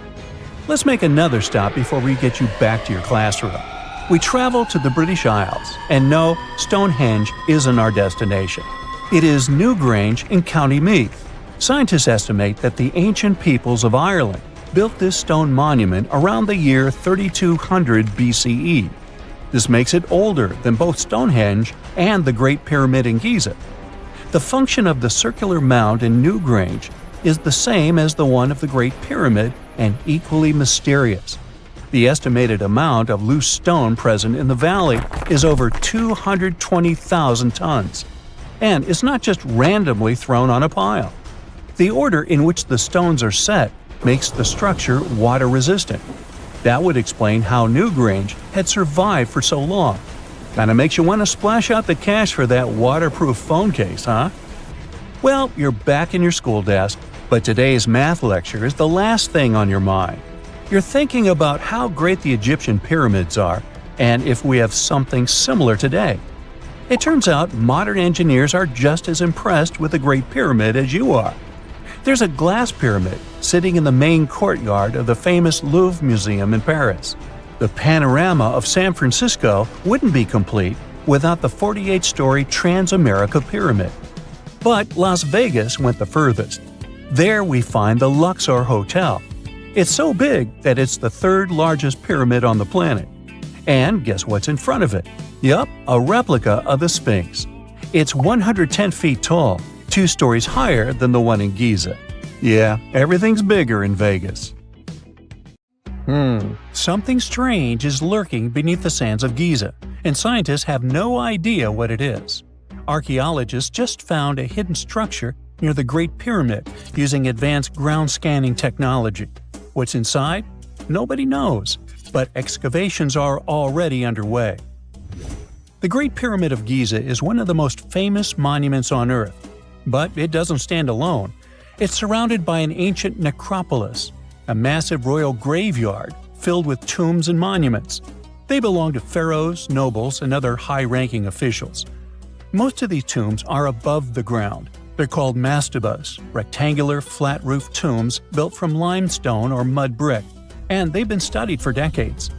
But from old movies, we know that these weren't simple graves. They have deep vertical shafts leading to underground burial chambers, where the past was sealed away for eternity. And recently, archaeologists found one curious empty space in the cemetery, a completely unexplored patch of ground. No mastabas, no visible ruins, nada. For years they ignored it, but between 2021 and 2023, they decided to investigate. They didn't dig though. Instead, they used a technology that kinda acts like X-rays for the ground. These radars let scientists see the secrets hidden there.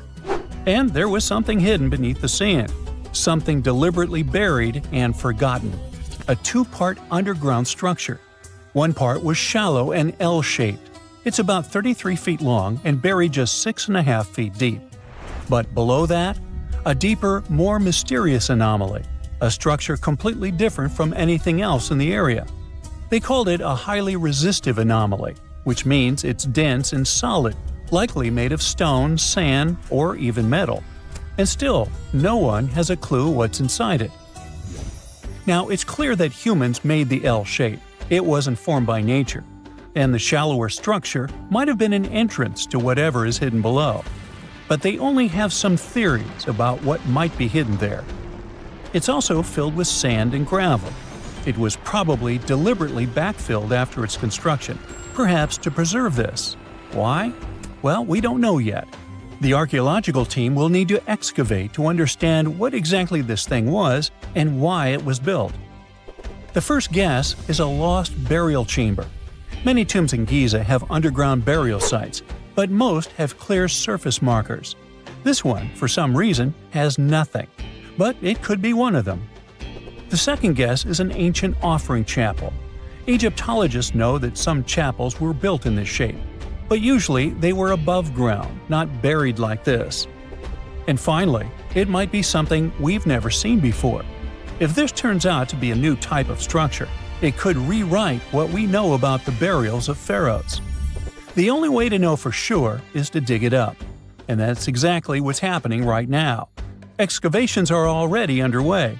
Archaeologists are racing against time to uncover the truth. But there's a real danger there too. Giza's fragile ancient structures need to be handled carefully. Otherwise, they could be damaged beyond repair. So all we can do is wait for the truth. Now, these tombs always held fascinating mysteries. Unfortunately, we'll never learn tons of these mysteries because of some relentless tomb robbers. Egyptian tombs were built to guard the bodies for eternity. But that absolutely didn't stop people from breaking in and stealing everything valuable inside. They've been bothering these ancient sites for thousands of years, starting way back in Pharaoh's times.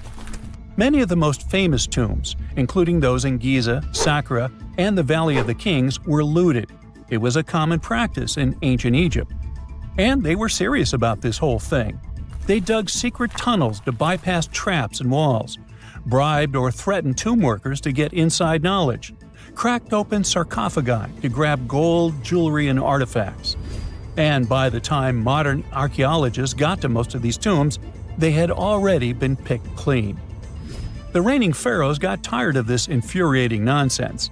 The Valley of the Kings, the famous burial ground of Egyptian royalty, was supposed to be the ultimate safe zone.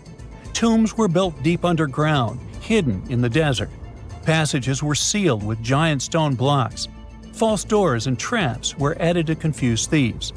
Even curses were written on the walls, warnings of horrible endings for anyone who dared to disturb the tomb, which is exactly where we got all those horror stories about mummies from. Spoiler alert, none of it worked.